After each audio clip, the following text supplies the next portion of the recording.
Welcome to the big 100. Yeah, 100 episodes, Beef Sticks Podcast. Whoever would have thought we made it this far? And we're keeping it 100, Paystee. That's right. That means next week's episode is 100, and the week's episode after that is 100. They're all 100 going God, you had me forward. worried. You said we're keeping it 100. I was like, oh, this is the last one? Shit. No, I just mean that they're all going to be 100 after this. Season 2, episode 100, next week. Should we just encroach on Conan's territory and just change the podcast name to Keepin It 100? Yeah, I think we'd lose that one. I mean, we did completely jack it from him for this episode. Yeah, we did. But I figured it was fitting. I think so. I think he could appreciate that. I would hope he would. He's not as particular as Taz. Taz would be on it if we had some kind of 13er or WTF on there. Or FTW even. WTF. What the fuck? WTF are you talking about? God, not only is it our 100th episode, but it is the National Day of Stoners 420. Woo woo! Alright.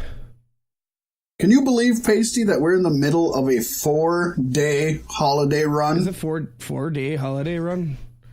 Yesterday was Good Friday, and it was good. It was very good. Beautiful fucking day today.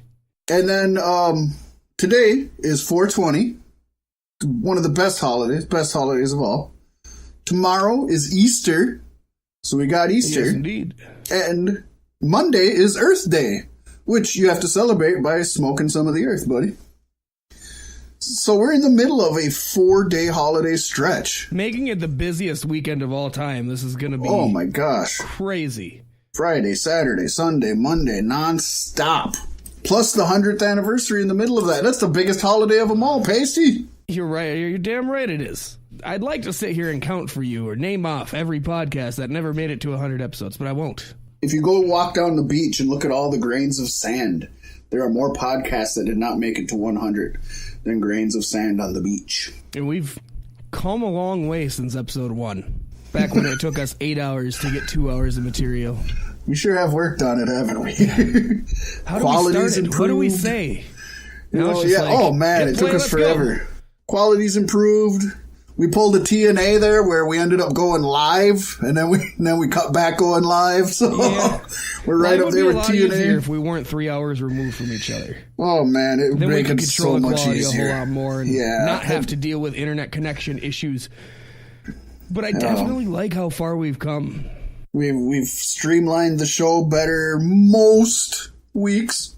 I'll admit, most weeks. We've got some reoccurring segments that our fans seem to love.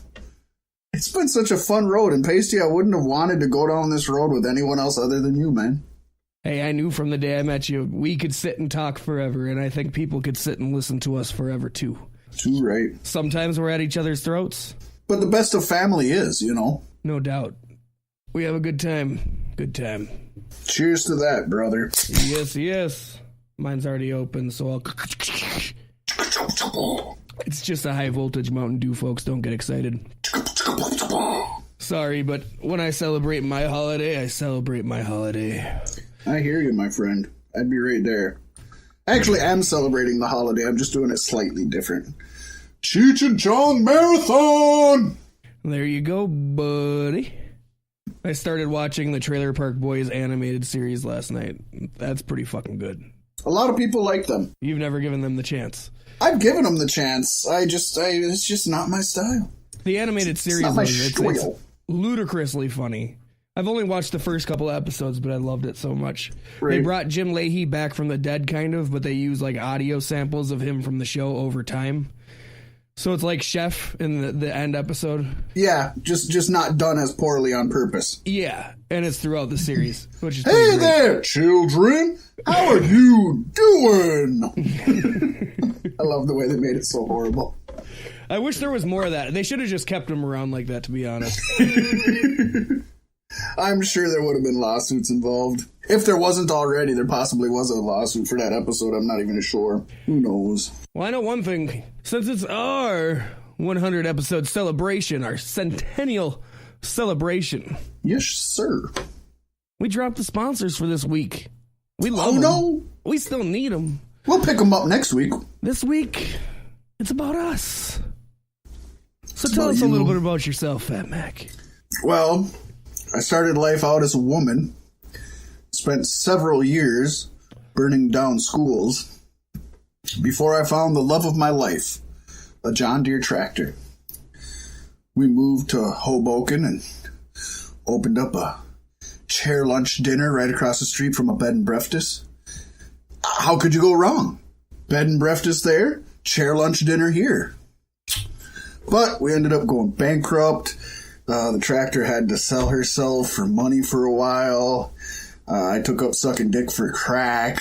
And that's where I met Paystee. You know, I was slobbing the knob, and he started talking about wrestling. And I tried to tell him I didn't have crack, but he was just like, what? Well, the knob seemed so slobbable. You look a little dry, buddy, he says. Yeah, that's the story of Fat Mack. Where do you come from, Paystee? Well, I'm not as good on the spot with the fucking improv as you are. But a city boy half my life, a country boy the other. I was always driven by something, the will to create, the will to break the mold and not just fall along the lines of modern society. I always wanted to start a band and never worked out. So I decided to be a little bit more self-sufficient, where I fell into the rap music. Met up with a boy, Stratta G. We went on a rap rampage for years through the Minnesota music scene as the Northern Lights. I mean, we're still around. And trust me, it was a much better rampage than the Dwayne Johnson one. Oh yeah, no, this was like the original NES game. I guess you could go as far as the N64 games, but we all know the NES was the best. Or even go as original as the arcade, which was even better. But you had to pay quarters for that shit. Oh, was that the end of the story? No.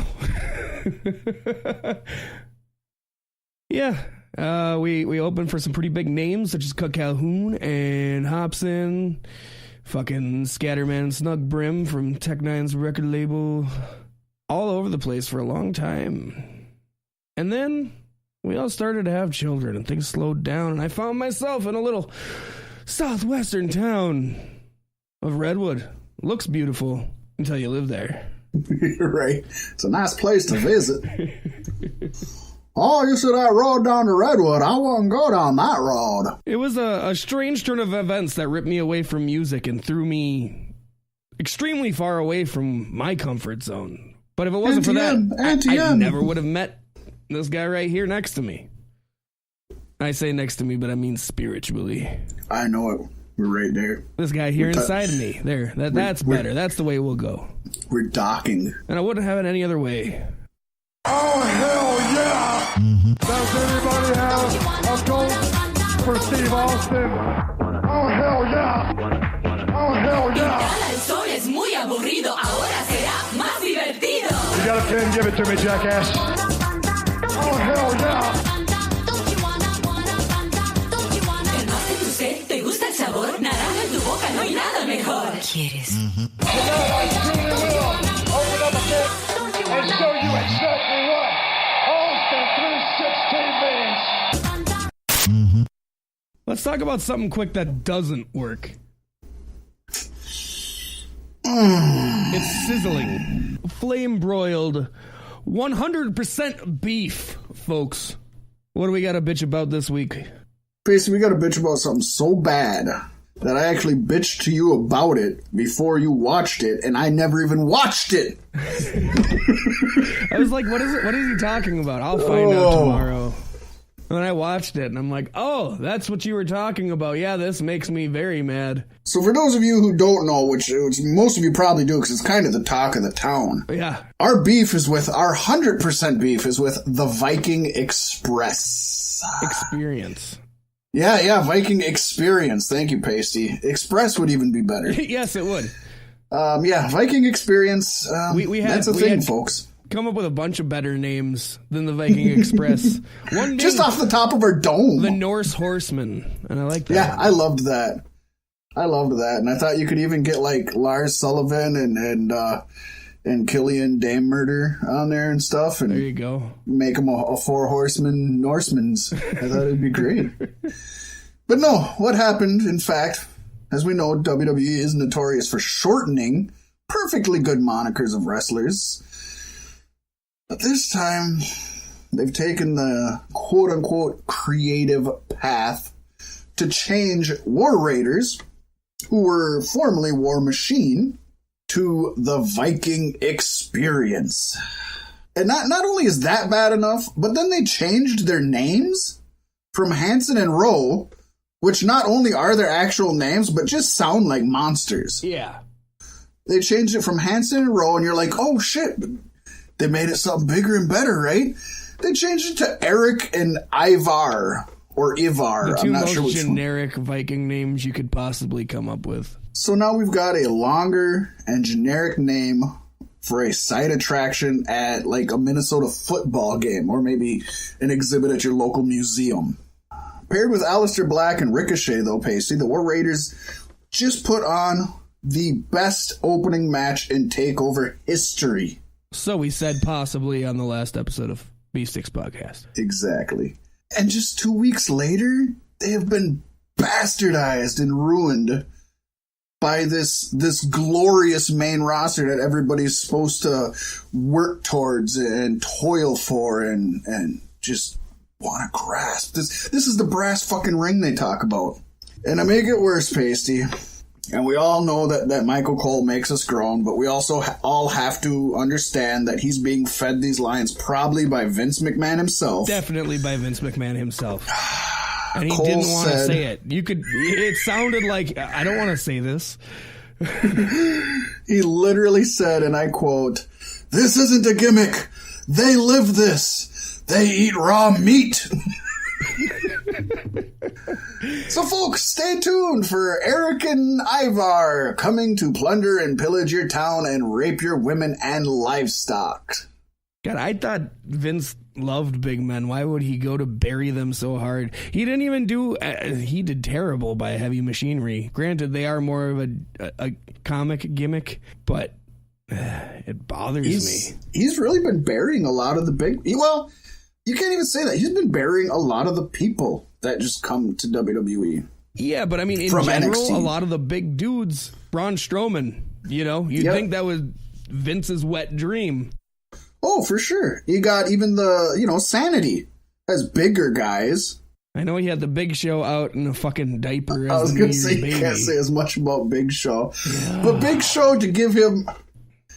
I don't know that anybody would have been able... Big Show's just got the problem of being too big. Not on the same level Great Khali does. Well, no. Big Show at least has wrestling. But I mean, like, from a booking standpoint or a story writing standpoint, it's hard to ever make him believably an underdog without making him goofy and weird. You had Andre back in the day, and you only seen him 4 times a year, so he could be dominant every single time. Yeah. And you got big guys, nowadays that, are dominant, but then Roman Reigns can take him down and this and that. It's like Big Show... I mean, WCW couldn't make him work. WWE couldn't make him work. I think he was cursed by his own size. He's a little too big to actually be in the main event. Otherwise, it's like, who beats him? Yeah. They still gave up a long time ago and put him in a diaper. You could not have him in the main event without putting him in a diaper. Right, yeah. He doesn't have to be the New Year's baby. Definitely. That wasn't didn't have to happen. You don't have to have Braun Strowman tag team with a 12-year-old kid at WrestleMania. No, in fact, most people would say you shouldn't. And these guys, they're big dudes who can fucking move. I don't understand why the Viking Experience. Yeah, I know the War Raiders sort of had like a Viking-esque theme to it, which was cool. There's plenty of other ways to paint the picture without blatantly stating Viking, though. You know what I mean? Oh, you could have something to do with Raiders. I don't like Experience either, because Experience is like almost as good as the real thing. You know what I mean? It's like a cover band or what have you. But they live this. It's real. It's not a gimmick, but it's the experience. It's kind of like what the Vikings were like. It's like, what is this? The fucking 80s where we just dress people up in random fucking outfits and throw them out there? And with that being said, at one point, I have heard that the original name for them was going to be the Berserkers. sorry, Paystee, I'm typing, and I know you don't like that, but we forgot to look up ahead of time whether the Berserker was actually still alive or not. Oh, yeah. So I wanted to look that up. There was a wrestler named the Berserker. There was, and I could maybe see that's why they don't want to. I mean, but they could just bring him on and pay him a manager's salary. And why wouldn't you? Yeah, he is still alive. He's not dead yet. I like the Berserkers, but I still think it needs to have... I like 2 words. War Raiders, War Machine. The Viking Experience I don't like. And like, Machine Raiders, Raiding Machines. Isn't Vince going to regret that? He took a relatively short name and made it longer. Isn't that harder for merchandise? Yeah, I mean, that's why he cuts everybody's fucking name down to 1 syllable. How long, Paystee, before people start having VX signs in the fucking... They're gonna have glow sticks for VX. Just hand out 4 glow sticks, make a V, make an X. Hey, it's VX, baby, the Viking Experience.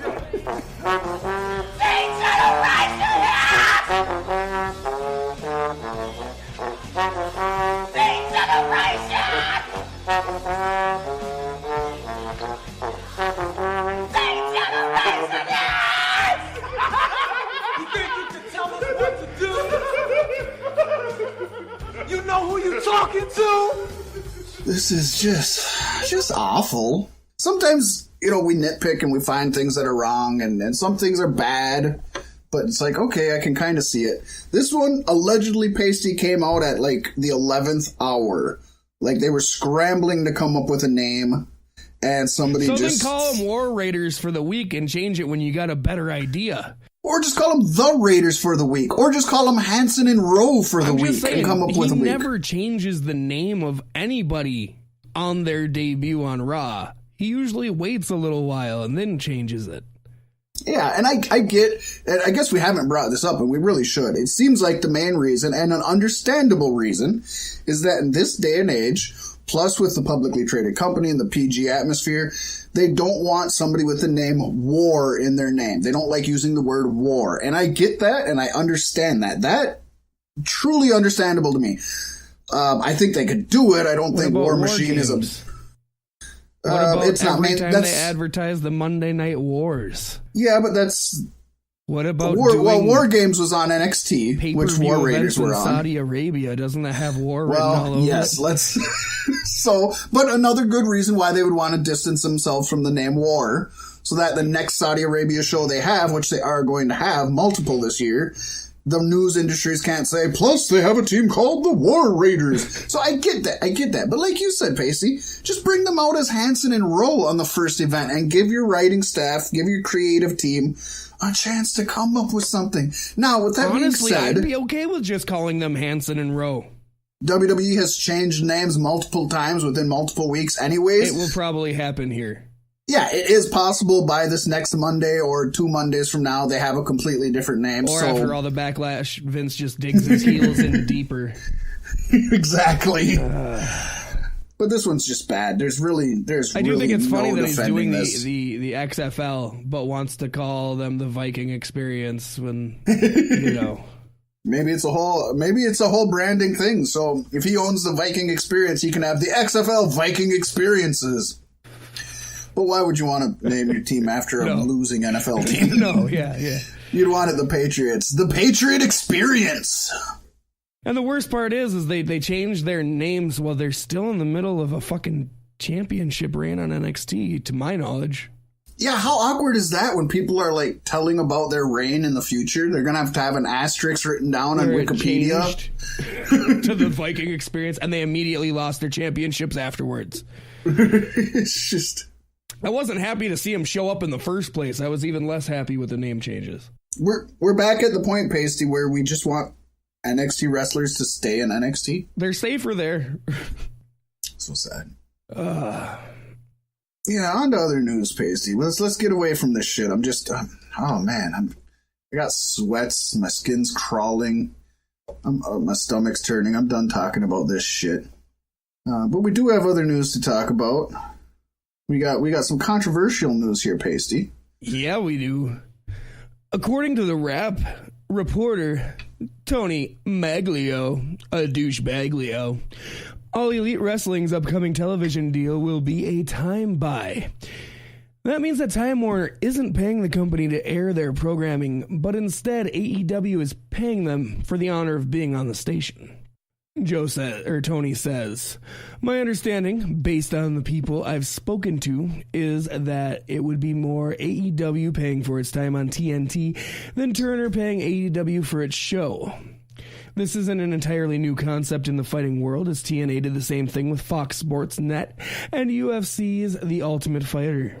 Let's not forget WWF was originally a time buy until the mid-90s when the entire wrestling world was on fire! But wait! What? According to, some would call him a AEW shill, Dave Meltzer, the story is false. What? Dave says, the time buy is false. It's the exact opposite. One of the reasons the deal hasn't been signed yet is because of multiple bidders. I like to assume that's what his voice sounds like. I don't listen to it. I like that. So. I think we should continue to use that. The time buy is false. So this is almost, and you know, I hate to do this to you folks, but this is almost like non-news at this point. Because stupid. The news is literally either they're paying to be on there or they're not, or they might not even be on TNT. Right. So basically we just told you nothing. It's what we do on this show, though, or at least my end of the show. But, you know, it's good to inform people of what's going on and to educate people. You know, a lot of people may have never even heard the term time buy until they started talking about this. Yeah, I've heard of it, but I never even considered it. And then it got brought up, and it kind of hurt me inside. But then good old Golden Dave came out. Actually, what's kind of a weird little insight here is... Like you mentioned, Paystee, WWF was originally time buy, but then a little thing called infomercials started popping up, and they would pay the companies more for the same time because they knew they were going to make more off it by selling their stuff. Joe Popeil was one of the biggest ones that was doing that, and WWF lost a lot of networks due to fucking infomercials, the things some people just hate watching and turn away from any chance they get. I suppose that's the issue with the time buy, is a higher bidder can always come around and take your slot. Easy peasy. Exactly. It's true. But it's good. It's no different than buying advertisement, really. Yeah, no, that's the thing. Like, if you're buying a slot on the network, does that mean you get more of the ad revenue that way? Like, is there some kind of a added benefit to paying to buy a slot? Like, do you make more revenue through some other stream that normally the network would get? That's a good question for Eric Bischoff. I don't know, Paystee. I don't know enough about it for that, so that's something I've been kind of thinking about since I heard it. I'm like, well, there's got to be ups and downs to it, you know? I think, and I'm just like throwing this out here, label, Paystee. You know, they own all your stuff, but if you release shit independently, then you have all that. Right. What I think is that you get X amount of percentage of commercial time to promote your own shit. Maybe 50-50, maybe not. And they get X amount of percentage to promote their stuff, which they are collecting revenue from. So maybe if there's an hour show and there's 8 commercials, you get 4 commercials to promote merchandise, to promote upcoming shows, to promote upcoming live events. And then they get 4 commercials to promote Wendy's and promote Hanes underwear and promote the next thing. I'm going to look into this a little bit more throughout this week because I'd like to maybe talk about that a little bit next week on the show. It's interesting. I'm one of those people that is into the business end of this shit, and a lot of people aren't. I will throw a shell out here to somebody who is not connected to us at all, but if you do like that stuff, 83 Weeks with Eric Bischoff and Conrad Thompson is a really good podcast to get the business end of pro wrestling, because Eric Bischoff goes into a lot of the business stuff of that. So some people, if you're not into that, it's one of the worst podcasts you can watch.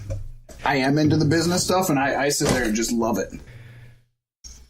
I've tried a couple of times, and I just don't think they were the right episodes to, like, launch yourself into. Yeah. Appearing on Pro Football Talk, Oliver Luck, XFL League Commissioner, said that the XFL has 2 very powerful media companies. Sounds like another company we know of, huh? And the league will air 2 games a week on over-the-air network television and 2 games a week on major cable channels. As of this recording, there's new news on what channels those might be, but Luck said, "We believe we're well on our way to a successful launch in February of 2020, and we've got a great business plan." He could just call it the NFL experience at that point, couldn't he? Like, it's kind of like the NFL, but not really. You can watch the NFL, or you could watch the NFL experience. Come and check it out as they rape and pillage and eat raw meat. I'm sad to say we had 2 opening news segments with little to no actual news. Sorry, folks, but it's part of our jobs here. Let's move on to something that is real news and we know is happening, Paystee, and it's going to make everybody, I think, super happy. Conrad Thompson, promoter of StarCast 2, told CBS Sports, "I wanted to turn the volume up. And we're here at Caesar's Palace, and there's no bigger name in the history of world wrestling than Ric Flair! So the roast of Ric Flair is happening. And it sounds like it will headline the event. That is fucking good stuff. Awesome. Oh, it's going to be just fan-damn-tastic. Especially with all the names that you know have already confirmed are going to be there in the area of stuff. And how many you know, or how many you don't know anything about that you know are just going to pop up and surprise everybody, you know what I mean? Yeah. Hey, I'm really kind of tying into this almost just because we're in the region of Las Vegas. Let's go for it. And I don't see anything else about this on the news, but did you hear about A-Double this week? I did not hear anything about Austin Aries, the greatest man who ever lived. Spread some knowledge on us, Paystee. The greatest man who ever lived posted an Instagram photo of contracts, and he said, "Signed, sealed, delivered. Vegas has never been better," or something like that. Oh, he could be AEW bound, or at least make. He was on our list of folks who wanted to see an AEW. Yeah, he would be a solid get as long as the ego doesn't ego. But I think they can pay him enough to feed his ego. Well, and maybe if he's working for something that's less of a corporation and more of a wrestling business, maybe his ego will be less. But All Elite hasn't said anything about it, and they're usually pretty good about saying, I guess you'd want to hold that one off. He's a big one. I'm fairly certain that, I'm not going to make it to StarCast 2 this year as much as I would love to. B, I think I very well might have to get the Fight app to watch StarCast live. Yeah, there's going to be a lot of great events. Definitely, I mean, I kind of tuned out last year and regretted it, and I definitely want to see it all. Yeah. It's going to be amazing. I hopefully you and I can make it there soon live. God, I want to know who's on the panel for the roast of Ric Flair. Oh, it's going to be great. We're going to dig into that and keep delivering you updates on that as time goes. But it's right. Coming up too, isn't it? That's real soon. It's in May, so yeah, next month. Ooh. Yeah. But Paystee, you brought up MLW and you brought up A-Double. There was a statement released by MLW this week. And that's regarding the creation of a brand new championship. So the statement reads, Major League Wrestling extends to new boundaries with the introduction of a new championship as the inaugural national champion is crowned at MLW Fury Road 2019. Over the next several weeks, 4 wrestlers will vie for the new championship, with the finals occurring at Fury Road. The new championship means bigger fights with greater regularity, said MLW CEO and founder Court Bauer.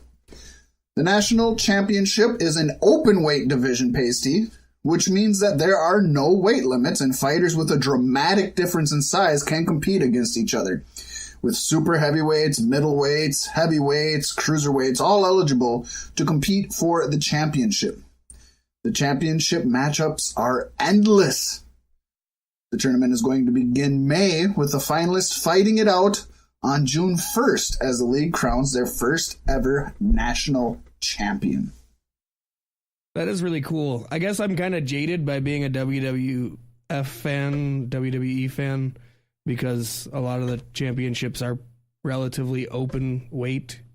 They're all except for 205 Live, aren't they? It used to be different. I know, like, when they had the Cruiserweight Championship and the Light Heavyweight Championship, and I think most places are, and even MLW, I don't think, obviously with as many smaller guys as they have, their heavyweight title isn't.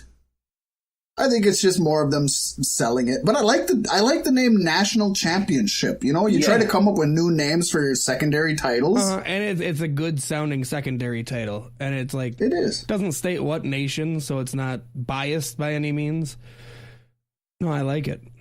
The only thing that confuses me in the statement, and I think I know what they're saying, but I think it's worded weird. And we just took the actual quote from them and put it on here, so the actual quote is everything they said. It says, over the next several weeks, 4 wrestlers will vie for the new championship with the finals occurring in Fury Road. To me, the way that's written is that there's only 4 wrestlers who are going to compete for multiple weeks. But I think what they mean is each week 4 different wrestlers are going to compete tournament style with the winners, or maybe earning points, up until Fury Road, where only the best of them go through. Yeah. I see it. I'm assuming it's going to be a multi-man match. You can't just have 4 people wrestling for fucking 5 weeks and then have the finals at Fury Road like, well, it's a 4-way, none of the rest mattered. Yeah. Yeah, only time will tell. But I'm excited to see another championship get out there. I know I've turned quite a few people onto MLW lately, and they have appreciated it. Oh yeah, you're not gonna regret checking out MLW. For one, it's an hour long, so you're not giving up anything. At all. And until October, when All Elite hits TV, I mean, this is the thing to watch right now. It is. It truly is. And it's probably the thing to pay attention to even afterwards. This is my favorite indie organization. I say that loosely because it's hard to call them indie when they got deals and shit. Yeah, I consider them indie, but yeah, I agree. They're a major independent with, like you said, they have a television deal. So does it just go locals, then indies, then WWE? is that like, what's the scale there? Because technically, to me, indies is like the local. I guess technically, right now in the United States, there's WWE and there's independents. Yeah, I don't like that. But I would say Ring of Honor, MLW, Lucha Underground, and Impact Wrestling, I would consider them somewhere in the middle. Mm-hmm. They're definitely not WWE status. But they're also a place people are trying to get signed from all over the place. It's not just, I live here, this is what I want to do. Exactly. And so I feel like there should be a better clarification of that. And I don't think shows like that should be considered indies. When it's a place like a goal for people to be there, it's. What if we took an example from MLW and called them national leagues? I like that. Ooh. I like people from all over the nation are competing and watching. Yes. We coined it here first, folks. You're damn right. Indies, national leagues, and WWE. I hate that they are on their own fucking pedestal and it needs to change. Yeah, but they are, and they will be for quite a while yet. Not forever. It's sports entertainment, not wrestling.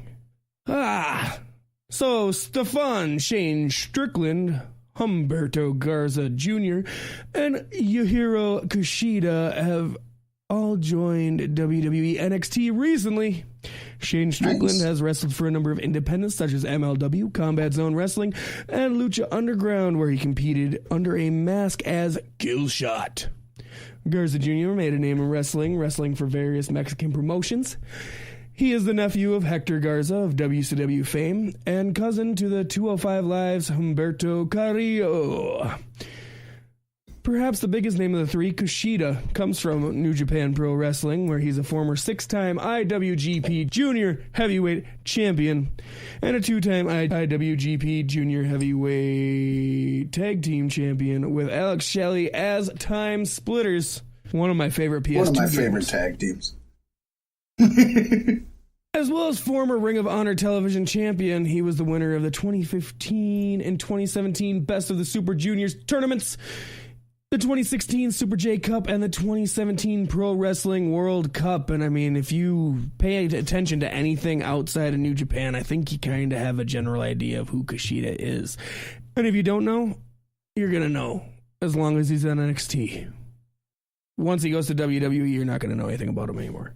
Yeah, I mean, he's one of them where my initial thought is, he's going to be a superstar even on the main roster. But then my heart tells me no.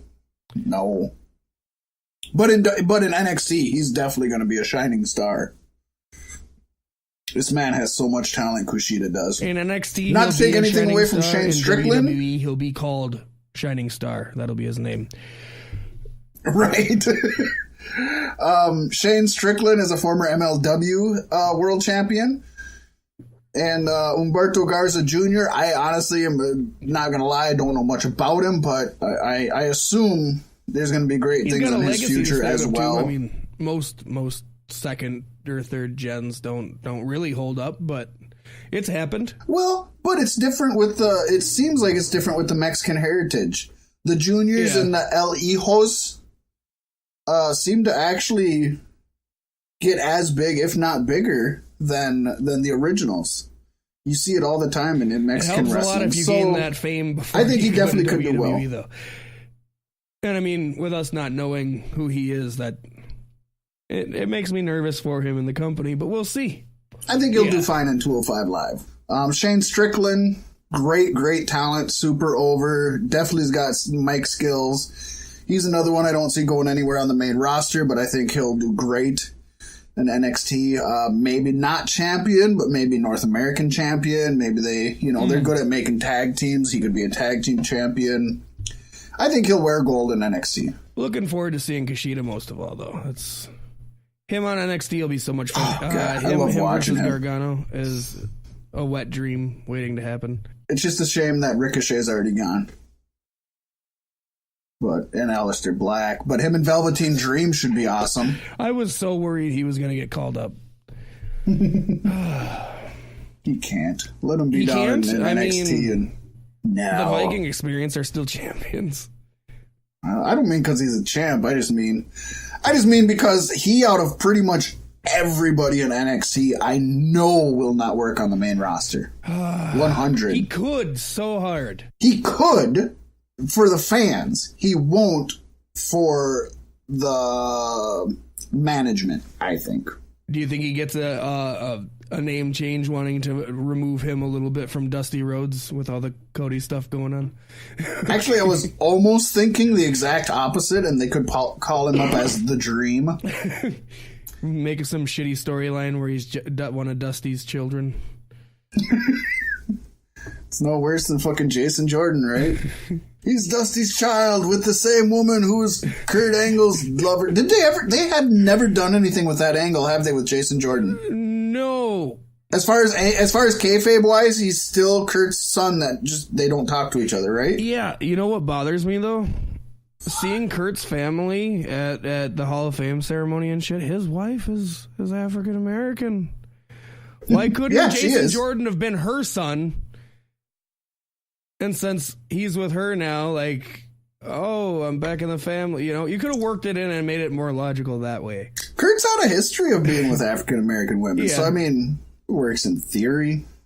But yeah, I don't know. Yeah, I mean, you wouldn't have had that 4-week buildup of I got some big news. Yeah. Plus, usually the child you have with your wife isn't an illegitimate child. Right, yeah, it wouldn't have had... It's usually called your child. Unless, right. And you would have had to bring Kurt's family into it a whole lot more. She had me, she was too young, she put me up for adoption, da-da-da, now I'm back, and blah, blah, blah. I don't know. I don't know either.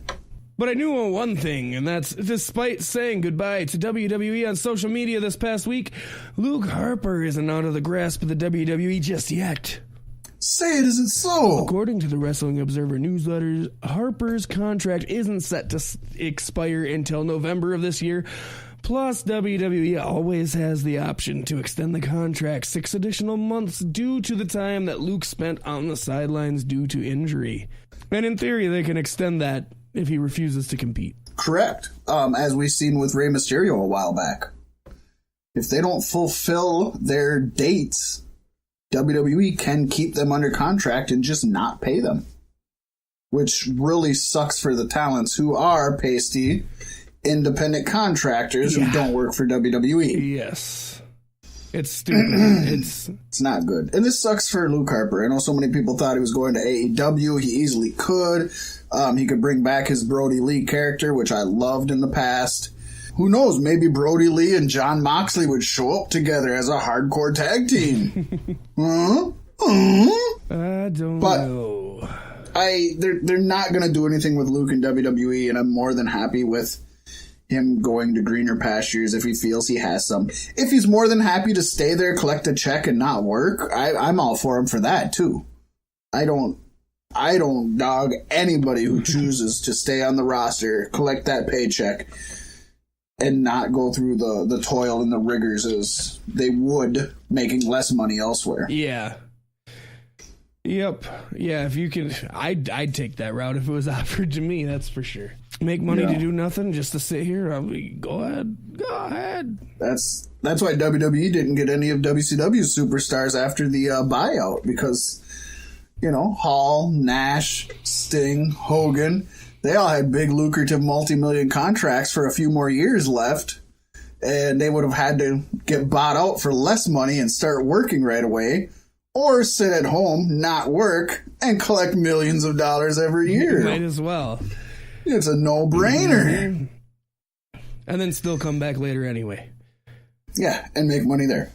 But there's a related story to this also, Paystee. Yes, indeed. Alexander Wolf released a tweet thanking everyone for their support and claimed that it's time to leave this behind and walk a different path. This comes after Killian Dane tweeted that he'll miss both Young, who was drafted to Raw, and Alexander Wolf, whom wasn't drafted anywhere. Dun dun dun. This tweet has led many to wonder if Alexander is planning on leaving WWE. Following the rumors, Pro Wrestling Sheet revealed that when reached out, WWE officials told them that the former NXT star is still under contract with the promotion. Yes. The site also notes that Wolf might be moving back to NXT, which would explain the statement where he thanked the SmackDown roster and talked about leaving things behind. It's kind of sad for those two guys we always knew would never go anywhere. I think everybody who's listening to this podcast know how I feel about Alexander Wolf and Murdered Deathchild Dane. And to be fair, I think Murdered Deathchild is even the more talented of the bunch. But again, I want him to be happy. Yeah. If what he wants is to be released, I hope he gets released. If he'd rather go down to NXT, he's probably going to have a better career there, even if it's less money. Mm-hmm. If he wants to stay on WWE's roster and get paid and not do anything, I'm behind him with that too. I could be wrong, and he could surprise me, but I don't see a huge career for him in MLW or AEW. Maybe Impact, but probably not. I don't know what he does. There was another super awesome little segment on Raw this week, the horror segment. Like last week, they had the buzzard in the shirt puppet with the laughing and the coughing. Oh, yes. This week, they had like a panning through a doll scene, which kind of made me think of the House of Horrors, but it was better put together, and it had a fucking porcelain marionette puppet. Yep. And it was a girl, and she did stuff. I don't remember if she said something or just stuff. But it was creepy and it was good. But one fan kind of connected dots, saying that Sister Abigail. No, but the other members of Sanity, Nikki Cross, and why do I always I love him, but I always forget his name, and it's terrible. Eric Young. Eric Young. He's old, and I think that's why. He's not young. Eric Old. Just call him Eric Old. I love him, but I always forget his name. No, but the somebody connected the dots that it's a Bray Wyatt kind of promo, but Nikki and Eric is drafted to Raw alone. Nikki hasn't been drafted anywhere, is still up in the air. But if they teamed up with Bray Wyatt, I think there could be an impact there where, it's like a tag team and a woman's wrestler. I think it could work. I think it's kind of stupid because Sanity obviously didn't do anything, and Bray hasn't done anything in the past, but I think with the three minds together, it could be kind of cool if it happens. Yeah, that would be interesting. I'd be okay with that. I mean, at least it'd be trying something. Yeah. They gotta fucking try something with them. I think Eric Young and Bray, I just feel like those two should have been put together from the very beginning. Bray and Nikki Cross are way too talented. Eric Young is super talented, and I'm not taking anything away from him, but Eric Young is not meant to be a main event solo guy. He's just not. He never was. He never will be. That's not him, and that's okay. But he can be the Buzzard. And Nikki Cross can be Sister Abigail. And Bray's whole fantasy world can come to life before our eyes in a way that is much better than Bray being Sister Abigail. Yeah, this could give Bray Wyatt's character a real shot in the arm. Mm-hmm. And at that point, why wouldn't Luke Harper just stick around, you know? I don't know. It'd be great if they had something for him there, but... Yeah. At the same point, maybe it would be nice to have Bray with fresh people. I think it would. I think Luke Harper is past the Wyatt family deal. Don't get me wrong. It's fine. And I'd be okay if that's all he does, I guess. Again, if he's happy with it. But I think he needs to either move on to his own stuff or move on. Yeah. Speaking of moving on, Atomic Revolutionary Wrestling has announced that former WWE performer and NXT star Adam Rose will have his final wrestling match via their promotion on Friday, June 14th in Cocoa, Florida.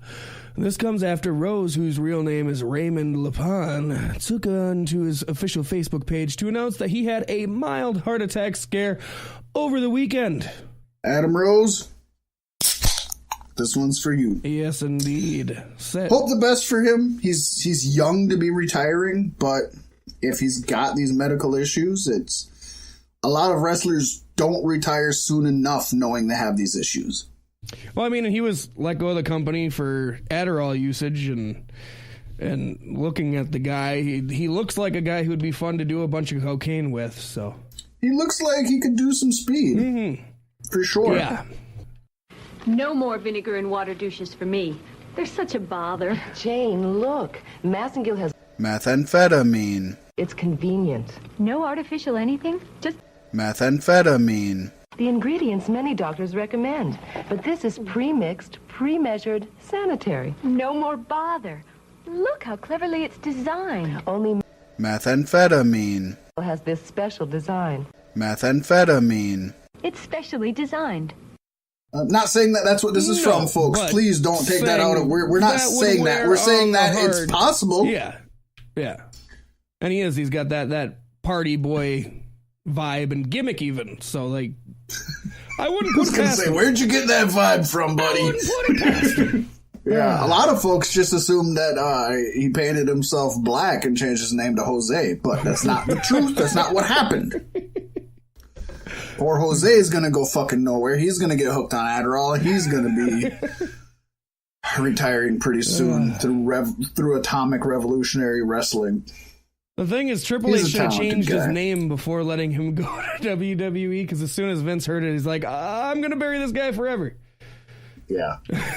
Well, that's an awful name. Yeah, it is. It is. No way Jose is just horrible. I mean, with the song and the crowd chanting, it's cool, but beyond that, yeah, no.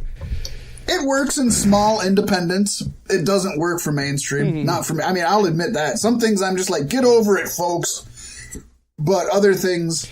To me, it's like Kurt Angle embracing the "you suck." Like, it was cool for a minute, but then it just... Hey. Oh, I'm fine with him embracing it. I just wish he would have passed that curse on to Corbin like we had talked about last week. That would have been the way to go, but they didn't do it. Sheamus is apparently dealing with a concussion. God damn it, Sheamus. Fucking A. Leaving Cesaro to team up with... God, who the fuck? I don't know. He teamed up with a weird team out of nowhere, and I was like, well, where's Sheamus? Why? I really wanted Drew McIntyre to go to SmackDown and join the bar. It would have been cool. No, they kept Baron Corbin's fucking mid-card stable of Doom together. It's horrible. Yeah. But anyways, it was believed to have occurred on the April 9th SmackDown show that saw the New Day taking on, would you believe it, The Bar and Drew McIntyre. No way.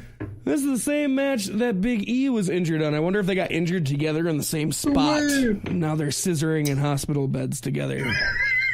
That would be great. This is also... I've read, Paystee, I wanted to start watching WWE after Mania. I haven't gotten there yet. I'm working on it. Oh, the best. It's the best. I think I know what you're talking about, and it was great.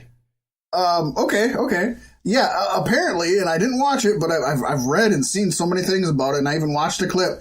During the match, Drew McIntyre just dipped off through the audience and completely fucking disappeared. Oh, that's not what I thought you were going to Oh, that's not what you're doing. So in the middle of the match, he dips off, he disappears. Some of the fans are like, was he injured? But then most of the fans are like, he was fucking walking around cool and hopped the guardrail. Like, what the fuck's going on? The announcers never mentioned anything about it. Nobody said anything. Allegedly, and this is good for Drew, although it was a stupid way to pull it off. Allegedly, Vince McMahon needed that team to lose, but didn't want Drew McIntyre around during the loss. as if like a kid covering their eyes. If I don't see you, it didn't happen. Like, what the... So, because Drew left, he didn't lose to the New Day, but the Bar did, and it left a lot of people confused. And I'm assuming as of this last week, they didn't mention anything about it or explain it, so... That's WWE fucking booking right there. Let's just have him leave halfway through the match. Then he didn't lose. Okay. Go ahead. What were you going to say? Because now I'm intrigued. Oh, no. New Day had a match. Can't remember who it was versus, but they had a match on SmackDown. And because Big E is unable to compete due to injury, they were on the Kevin Owens show, and Kevin Owens said he would like to step in. And then they're like, no, you can't do what we do. When you're like so us, cool. You got to gyrate your hips. And he's like, oh, I can gyrate my hips. And he went full New Day for the whole episode. I'm okay with that. Granted, it's probably just going to be to turn heel and stab Kofi in the back and get a title shot, but I want it. I'm okay with that. I'm okay with that ending, too. I think that'd be the correct ending. And having Kevin Owens be a member of New Day is just, it's got fun written all over it. I am super okay with that. Maybe that'll help you get into watching the show more now. I haven't even heard anything about that. So I woke up in the morning and Kirsten was like going through Facebook and she's like, Kevin Owens is Big O. At first he called himself Big K. Big K. Like, no, Big O. He's like, oh yeah, that's way better. Big O. And a Big O is an orgasm, so I mean. That I like that. No, that's super. I've not even read or heard anything about that. No, check it out. I immediately looked at the clip and it was wonderful. That is cool. Totally dig that. Something you won't dig. Something a lot of people won't dig. Daniel Bryan is still out of injury, but WWE is closely guarding the details of his status, and people who know about him are trying to prevent any information on the situation from coming out, and that just doesn't paint a good picture. Not with what we know about everything that's happened with him recently and where he's at and the way that WWE is trying to avoid talk about concussions. Unless he's and gotten all of injured that. So many times at WrestleMania now, like maybe he had it worked into his contract that he could take a break. And they're like, yeah, well, this works storyline-wise. And so now they're just keeping a hush. Because they want us to think he's got another concussion and maybe he might not come back. I can see that happening. Sadly, this is... I mean, at this point, it's just speculation. For all we know, he isn't even injured, and maybe he is just out taking personal time. We don't know. But you don't like the way they're so quiet about it. Now, don't get me wrong. We don't need to know everything. We want to. We're fans. And, of course, Paystee, you and I are, amateur journalists. So we like to know things, and we like to talk about it. But we're not owed anything. We don't deserve to know why Bryan isn't on TV. Right. I just hope the best for him, and I just hope, maybe he's got a sprained ankle or a cracked rib or something. You hate to say you hope somebody has a cracked rib, but knowing his history, it's like, I'll take that. I mean, Kofi stomped on his fucking skull. I know. But the thing here is, too, is if WWE announces he has an injury, even if it's a minor injury, and it's on the show, he's going to be a face again in a second. And so to hold on his heel shit, you would not do that. You know what I mean? You wouldn't want to do that at all, no. So, yeah, it's weird. It's hard. God, we got to keep this thing moving. God damn, you said it's weird and it's hard, and I thought you were just talking about my penis. I was. Go ahead. And we got to keep it moving. We got to keep it moving. I'm shaking it right now. Shake it like a Polaroid picture. all my Beyoncés and Lucy Lou's. And CM Punk was back in action recently, competing in a Brazilian Jiu-Jitsu tournament, the Grappling Games in Chicago. Sounds like a fucking men's sweat house, doesn't it? Yeah, it kind of does. And it would be in Chicago. Oh, yeah, it would. You may be surprised, even proud of the chick magnet, when you hear that Punk took home the bronze medal in the men's adult and senior blue belt GI division. That's actually pretty badass. It is really fucking cool. This is a local event, and it was not only not heavily promoted, CM Punk competed under his real name, Phil Brooks, competing in the 199.9 pounds weight class.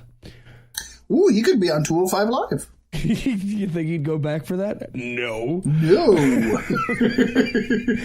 One could easily assume he took this as a personal challenge to regain some dignity. And unless you're third place in a competition with only 2 other competitors, a bronze medal looks pretty damn good in any collection. Damn straight. Except it was a competition with only 2 other competitors in a round-robin format. What? Yeah, and that is why Consolation Medal Punk is our Golden Jerry of the week for our centennial celebration. Jesus fucking Christ, man. Didn't fight under the name CM Punk because he wanted to keep it out of the public eye that he purposefully entered himself in a tournament with 3 people just so he could take home a medal. Maybe I'll win something better. Worst case scenario, I get to take home a bronze medal. Yeah, I mean, don't get me wrong. When you have a young child who's coming up in the ranks and they're doing stuff, sure, if they get 3rd place and only 3 people and they get a bronze medal, you hang that son of a bitch on the wall and make them super proud of it. If you're a former multi-time world champion and you get 3rd out of 3 people, you don't sit there and take pictures of yourself with the bronze medal with your trainer. A trainer who, by the way, said he thinks that CM Punk should focus less on MMA and more on jiu-jitsu. Well, I guess he probably should focus more on it because he sucks right now. I think he just needs to focus on something else entirely. I think he needs to focus on just getting over whatever this is. He's in a midlife crisis. Why couldn't he go play hockey? Why couldn't he buy a percentage of a hockey team and then just go and watch them and not have to physically do anything? Right. Like, just get over this midlife crisis. I have to prove something bull fucking shit. Quit flexing your nuts in a pissing contest. Get over yourself. You got a hot ass fucking wife. You make tons of fucking money. You're a good guy. No, he's kind of a piece of shit.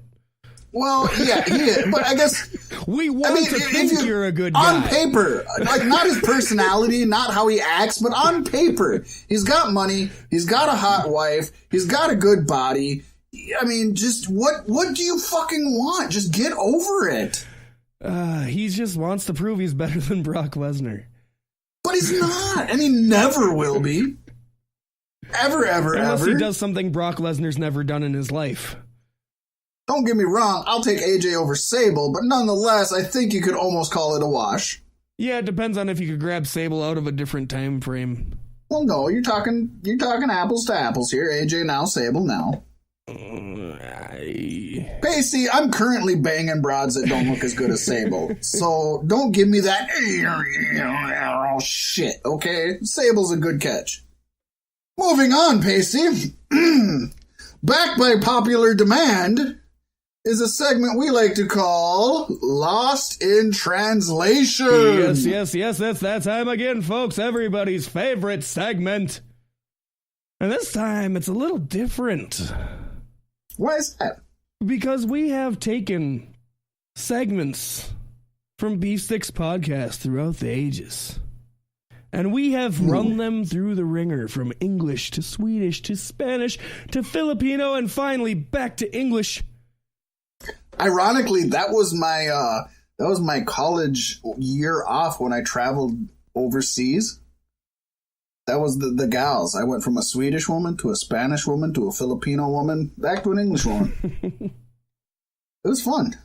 Well, there you go. I see where you got the inspiration from. We are going to read you the Lost in Translation, and then we will play you the clip from the past show so you can hear what it originally was. What do you think, Paystee? Are you ready? Yes, sir. I'm darn near giddy for this. I'm not kidding. These are some of my favorite things ever that we do. It's it's going to be good. Let's scoot right into it, We're buddy. going to scoot. All right.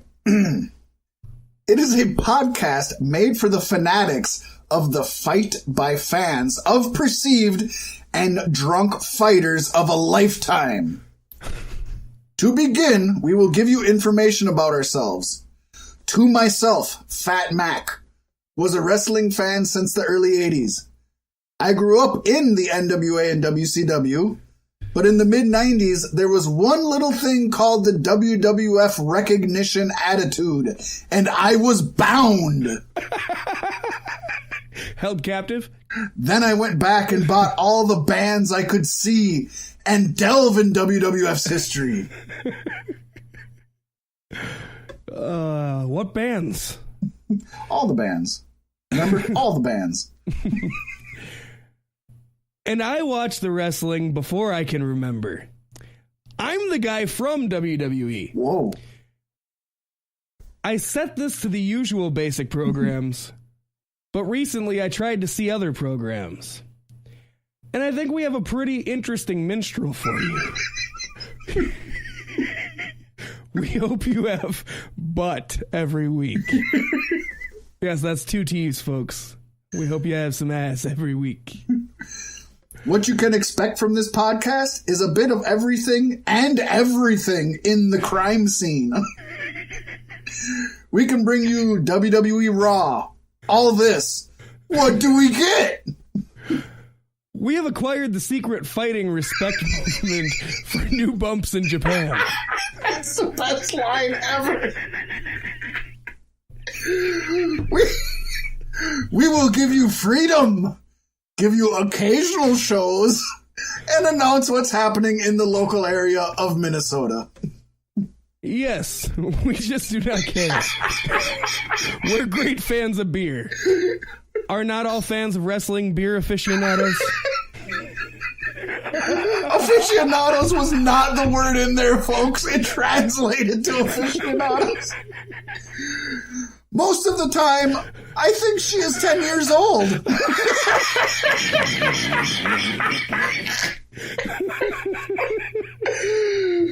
Oh my gosh.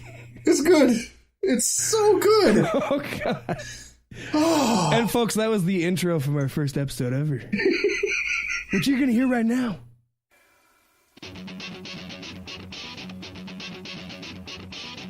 Ladies and gentlemen, boys and girls, welcome to the Beef Sticks Podcast. We're your hosts, Fat Mack and Paystee White. Now let's get it on.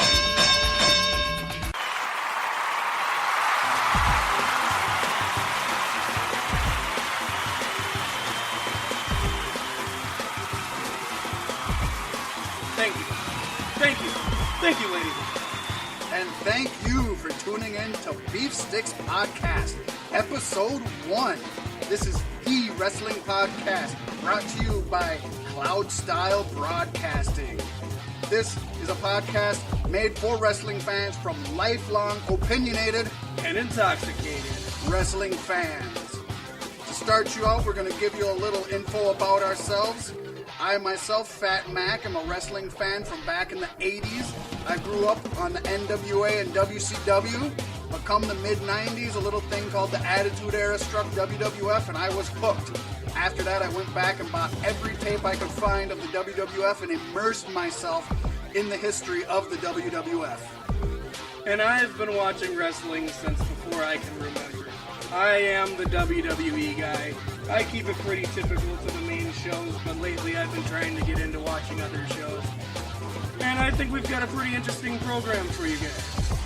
Hopefully you come back each and every week on Thursday. What you can expect from this podcast is a little bit of everything and anything in the wrestling world.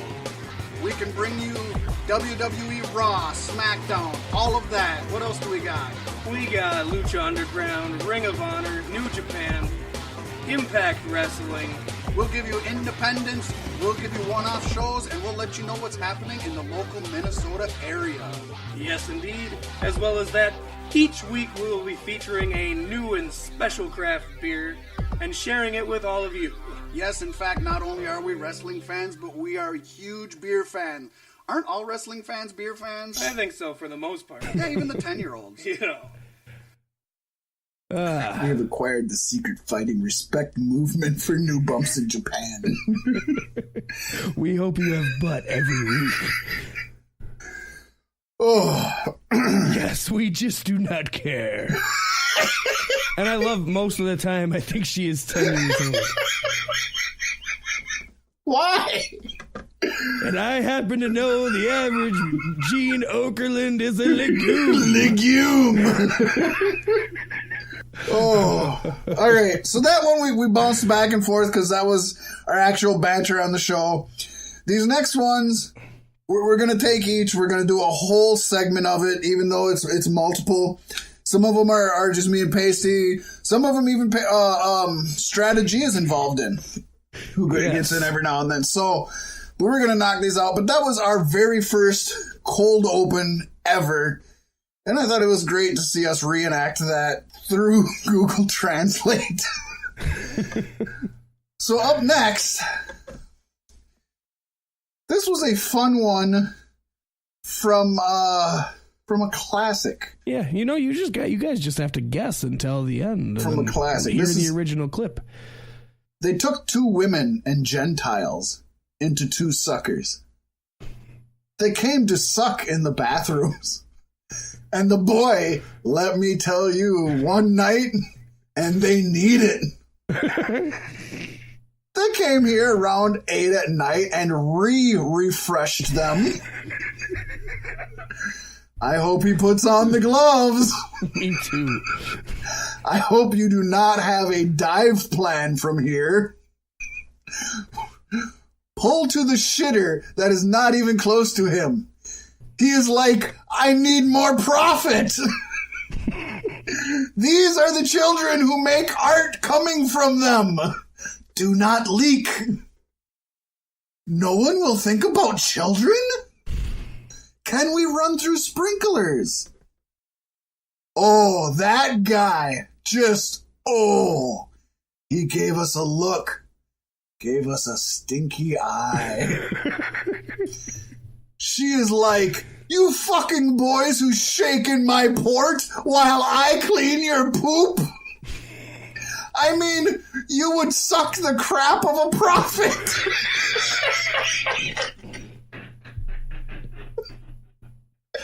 Well, the engine sucks the shit. It's not like gas leakage pumps do not work with the boss. What do I do? Here is a mint, my friend. Put your lips on it and start the baby. Just a trace to save mint. You're going to need to save that mint. You're going to need to, buddy. Oh, this was a classic from the latest Galactic Get Down, Paystee. Yes, indeed. You and I and Stratta G talking about the porta potties.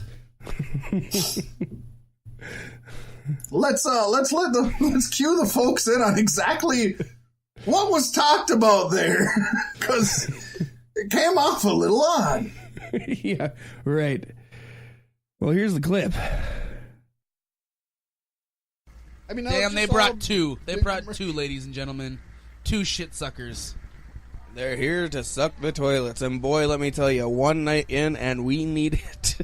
Yeah. They better come over here about 8 o'clock tonight and freshen them up again.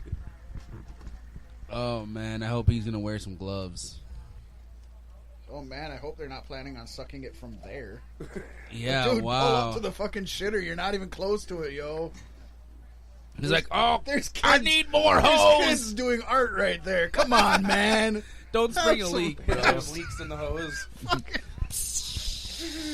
Won't somebody think of the children? Can we run through the sprinkler? Oh, that guy just... Oh, man, he's giving us a look. Yeah, we got mugged. Man, we got he mugged. Just gave us the stink eye. Like, get it? The stink eye. Oh, he's not happy with us. Yeah, no, he's not.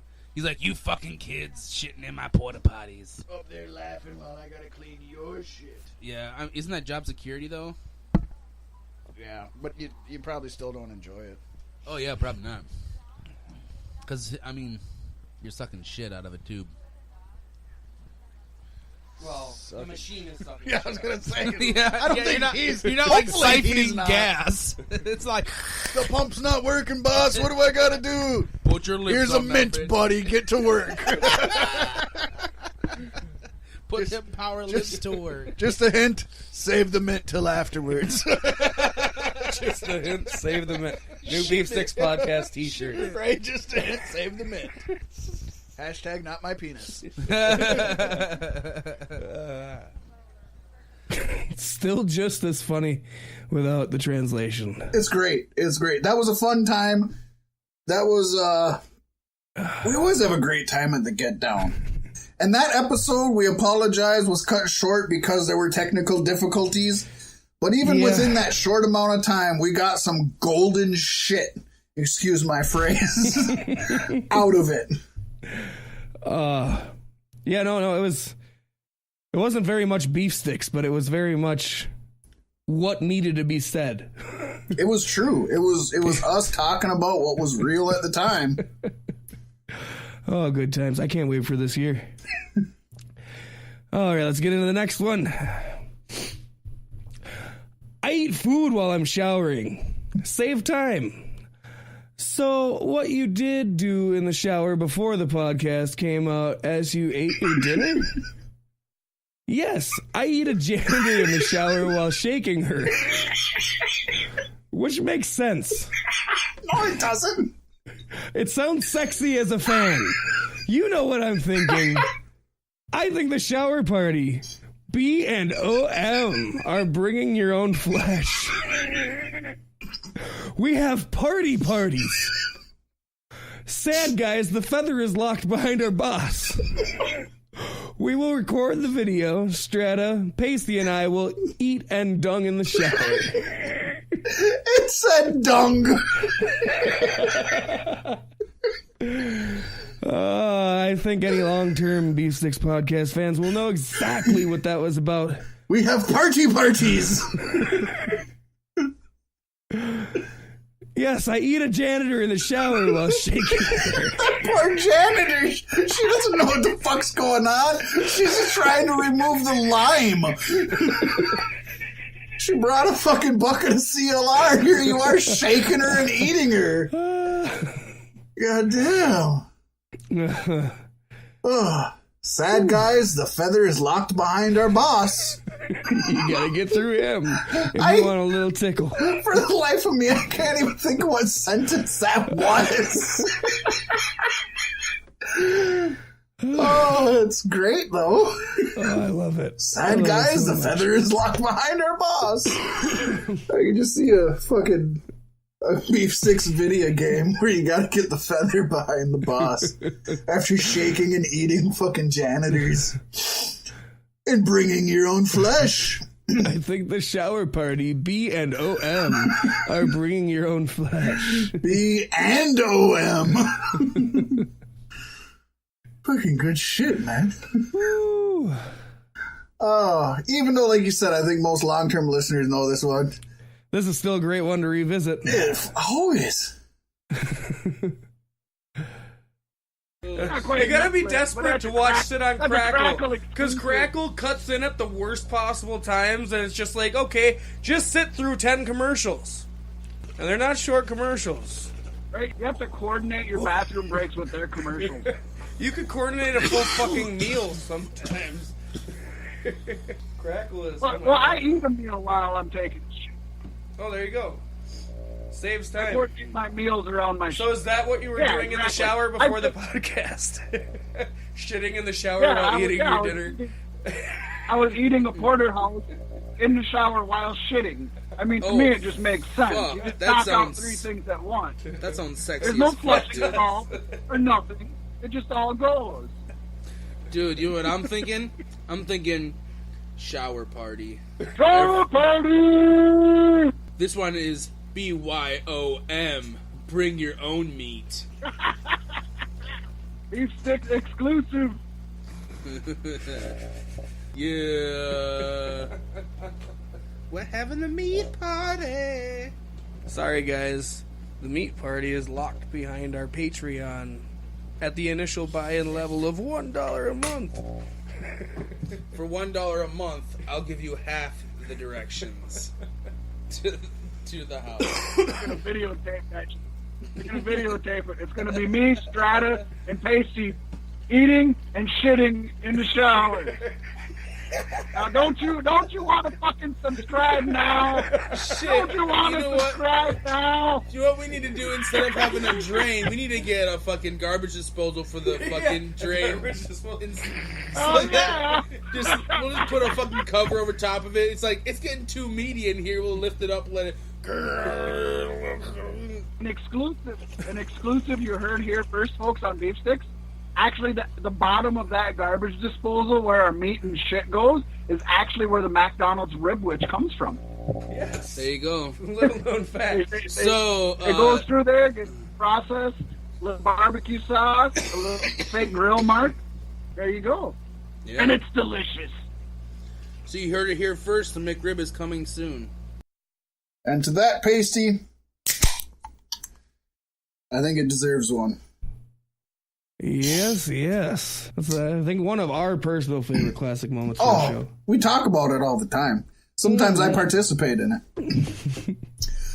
The next two are classic promos that we have gotten from other pro wrestling personalities for the show. We have been honored to be recognized by other folks. And what better way to do that than to completely twist their words around, Paystee? They'll love that. With that being said, here we go. I need to talk about this person. The Fat, hosted by the Beef Sticks podcast, with a white color called ironic. This is my name from what some people gave me, but it's a live fighting podcast for adult fans. Definitely not a PG show. That they speak of the noble dignity of WWE. Yeah, we do that. We do a lot of that. New Japanese and much more. And also, take the time to promote local breweries as they try to criticize local beer. So listen to Cow Spiders.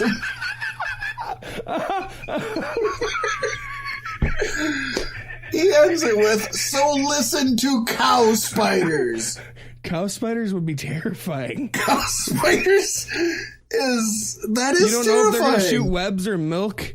Am I drinking a web? What's going on here? Try to tip them over and they fucking jump like a jumping spider? I don't know what's going on here. Oh, listen to Cow Spiders. Why do we gotta listen to them? Are they like super wise? And I like that we try to criticize local beer. Oh, we should do that from now on. We should get beer just to talk shit about this fucking beer here. This week on the show, Bud Light. The craziest thing probably of all these so far is that we speak of the noble dignity of WWE. What the fuck? Where did that come? I think Vince McMahon... I try to sometimes. Vince McMahon hacked our Google and fucking changed that on us. Because I can guarantee that's not what he said. Oh, folks, that one there was a promo shout out to Beef Sticks Podcast from the Solomonster, Jason Solomon, who has had indeed. Well over. I think he hit 1,000 milestone not too long ago. So we're following in his shoes, folks. He's not a promoter, not a wrestler, just a fan with a show. We're fans with the show. So much love to him. We appreciated the shout out. And just for a little selfish promotion, Paystee, let's just play it again. Hey, it's a piece of our history. Listen to the Cow Spiders. Yes. Fat Mack. Got to talk about this guy here. Fat Mack Bubba Waterfield, who co-hosts the Beef Sticks podcast with his partner, Paystee White. That's his name. Ironically, that's my name, too, that some people have given me. But it's a live wrestling podcast for the adult fan, definitely not a PG show. They talk WWE, Ring of Honor, New Japan, and a whole lot more. And also, they take time to promote local brewing companies as they sample and critique local beers. So give the Beef Sticks podcast a listen on Spreaker, iTunes, Google Play Music, or Stitcher Radio. You can check out their Cloud-style umbrella with all of their shows on Spreaker.com/user/Cloudstyle. God, is that like follow the buzzards? Follow the buzzards and listen to cow spiders. I can see it.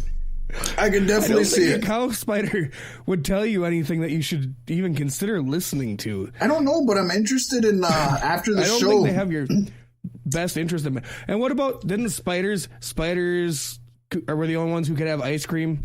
Or what was that, Rick and Morty? When this? Yeah. Well, they weren't the only ones who could have ice cream, but yeah, they prevented them from getting ice cream. Yeah. Yeah, and now they double do it because they're the ones who make the ice cream. I know, right? I'm just excited after the show to Google image search cow spiders. Actually, I should just look up, I should try to find audio clips because I got to listen to them. Right, yeah. I got to listen to these cow spiders. I wonder if there's a cow spiders podcast. If there isn't, there's gonna be. Just titled, Listen to the Cow Spiders. Fantastic. We got another one, Paystee. With a white color called ironic. That might be my new name.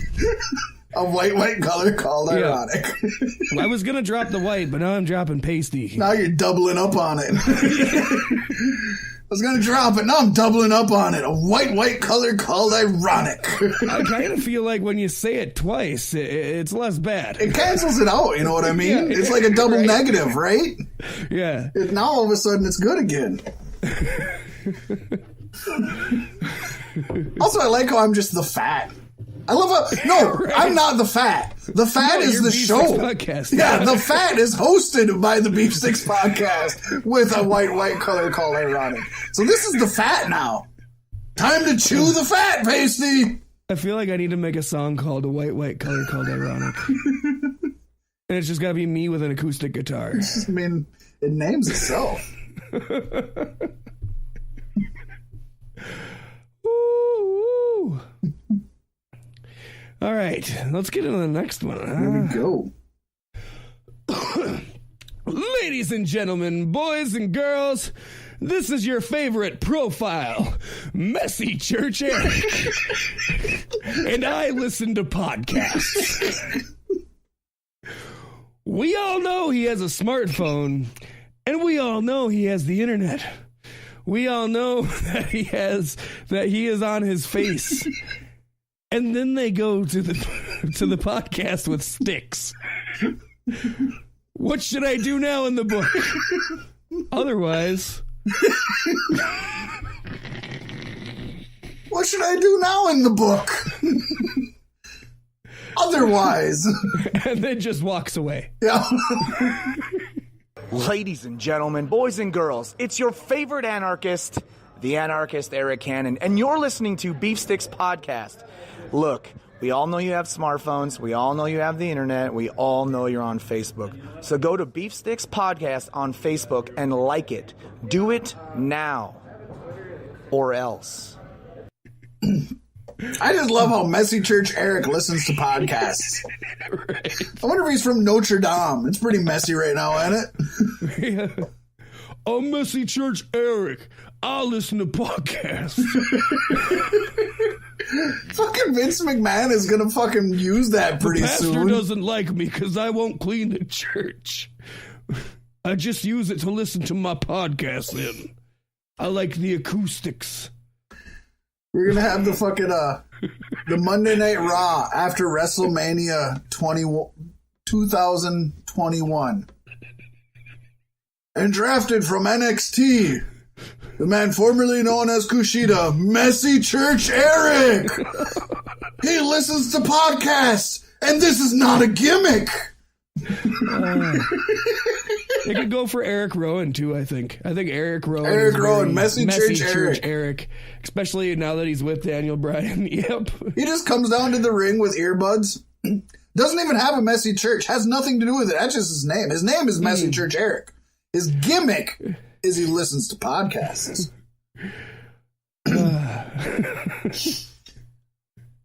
Paystee, I never get sick of these.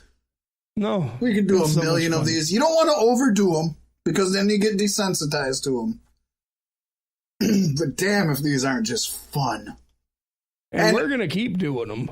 Paystee, I was worried. I was like, how are we going to do it Lost in Translation? We fucking delivered, Paystee. Yeah, we did. We fucking delivered. I have to give a shout out to the English, to the Swedish, to the Spanish, and the Filipino. Because without their languages, we could not have done this. Special shout out to Google Translate for always being there for us. Unless we put too many words into it and then go to a language that uses symbols as text and then try to go back to a written language. Paystee, you can do that. I figured out how you do it. How? You just delete it and re-put it in, and it'll take it. Really? Yeah.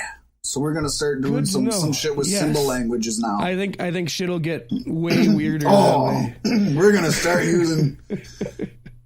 If you thought shit was funny when it said "she is like you fucking boys who shake in my port while I clean poop," or things like "yes, I eat a janitor in the shower while shaking her," which makes sense, even though it doesn't. Just wait till we start throwing symbols in this shit. We're gonna have hieroglyphs, petroglyphs.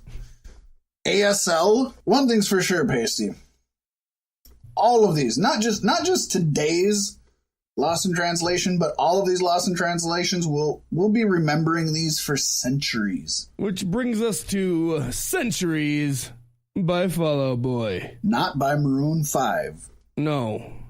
I mean, they could have a song called Centuries, but I've never heard it. Well, Paystee's just a big Maroon 5 and mark, I know the song, wants to give him so much you credit. used to sing on Guitar Hero was Centuries by Fall Out Boy. I'm just saying, Fat Mack is a huge mark for Maroon 5. He just throws them in everything, whether they deserve it or not. Whether they suck up the Super Bowl halftime show or not. I've seen much worse. I'll just say that, Lady Gaga.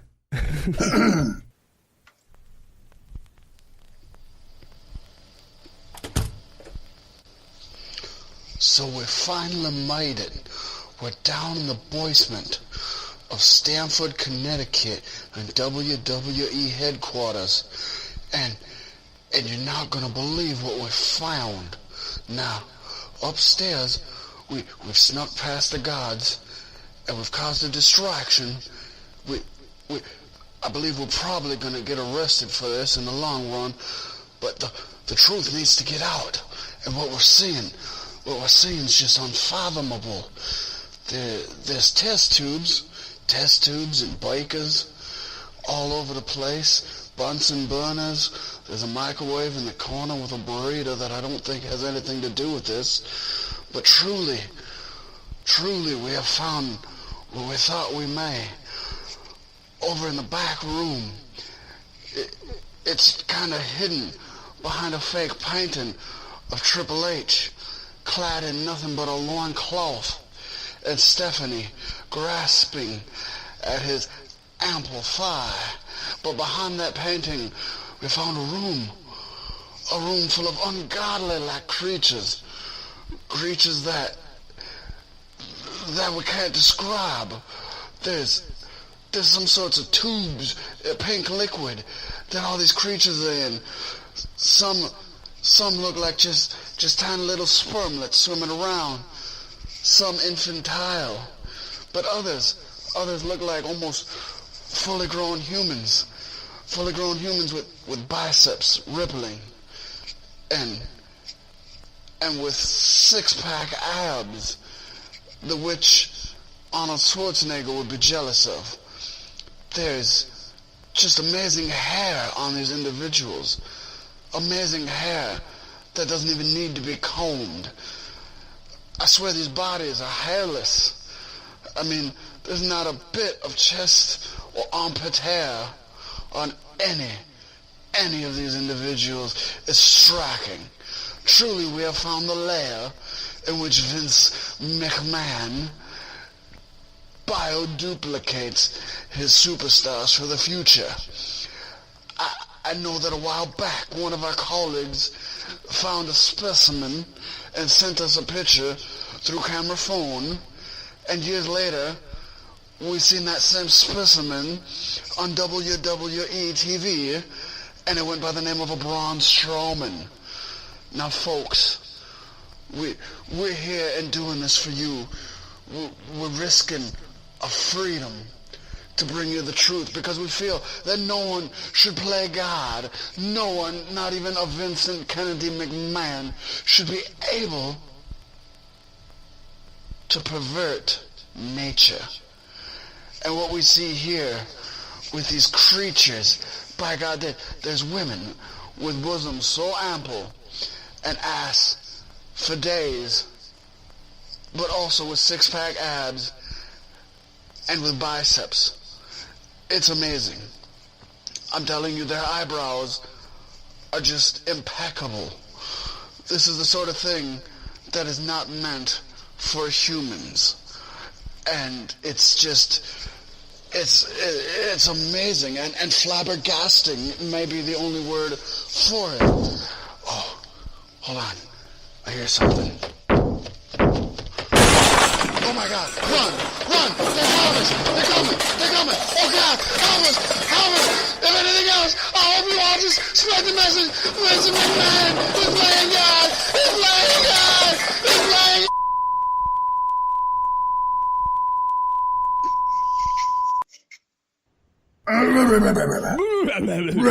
So Centuries is the list that we have compiled, and by we, I mean Fat Mack.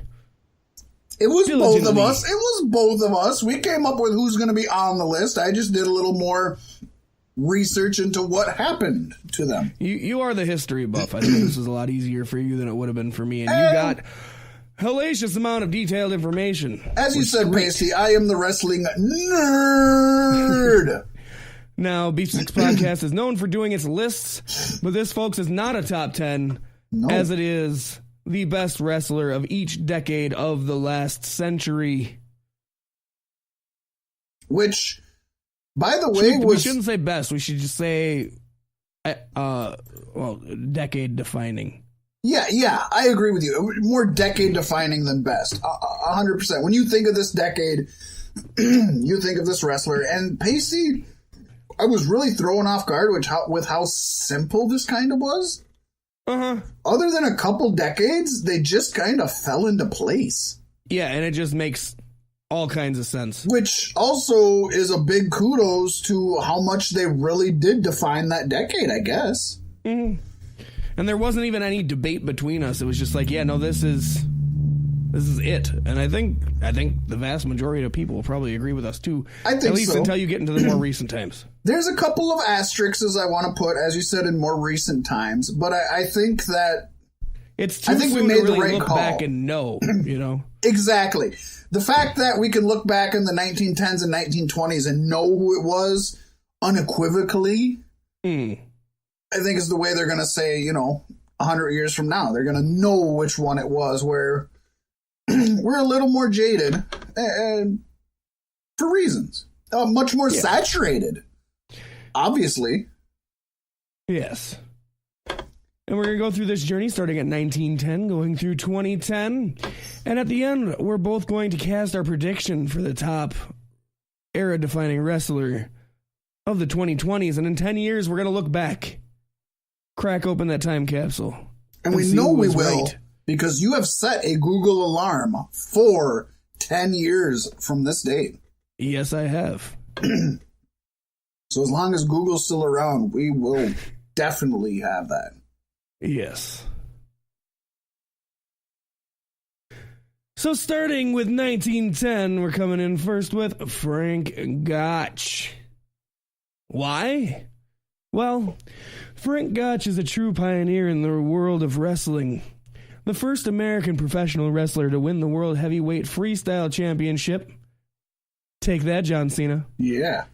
Gotch is credited by historians for popularizing what we would come to know as battle rap. Yes! No, professional wrestling. He was a little of both. Frank Gotch was World Heavyweight Wrestling Champion in 1908, from 1908 to 1913. He competed back when the contests were largely legit, which makes that reign all the more impressive. Too right. He has wrestled in the rough and tumble mining camps of Alaska, in front of 31,000 fans in Chicago, and everywhere in between. He didn't make it to any of the southern states. Well, there were reasons. And Pro Wrestling Illustrated described Gotch as arguably the best North American champion professional wrestler of the 20th century. Can't argue that. I think... Oh, go ahead. Well, I was just going to say, a lot of these older guys, a lot of folks may not know, but I'd like to think a good chunk of listeners know the name Frank Gotch, even if they know zero about him. You might have never seen a match. Well, you probably haven't. Never seen a match. Yeah, but you've heard the name. Yeah, and not just because of Simon Gotch. You and I have talked about him in the past. Oh yeah, I think he comes up fairly regularly. I think that's the case with most of these names too. The man has a long list of career accomplishments. In the world of catch wrestling, he won the American Catch as Catch Can Championship one time. Boy, try saying that 7 times fast. ACCCC. And he won the World Catch as Catch Can Championship an additional one time. The WCACCC. Man, the names of wrestling promotions just float off the tongue. Don't they, though? In the world of professional wrestling, he has the accolades of holding the American Heavyweight Wrestling Championship a total of 3 times. He was the champion of Klondike, which is a fantastic title. Hey, you know what? The fucking Viking Raiders should have that. They should get the champion of Klondike. They need that. Give it to them. You deserve it. And he won the World Heavyweight Wrestling Championship one time.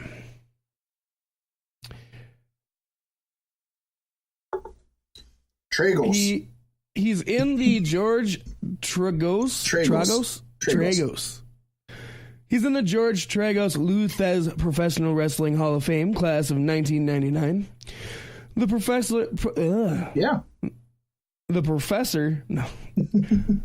Professional Wrestling Hall of Fame and Museum, class of 2002. Wrestling Observer Newsletter Hall of Fame, class of 1996. WWE Hall of Fame, class of 2016. A little behind the times, if you ask me.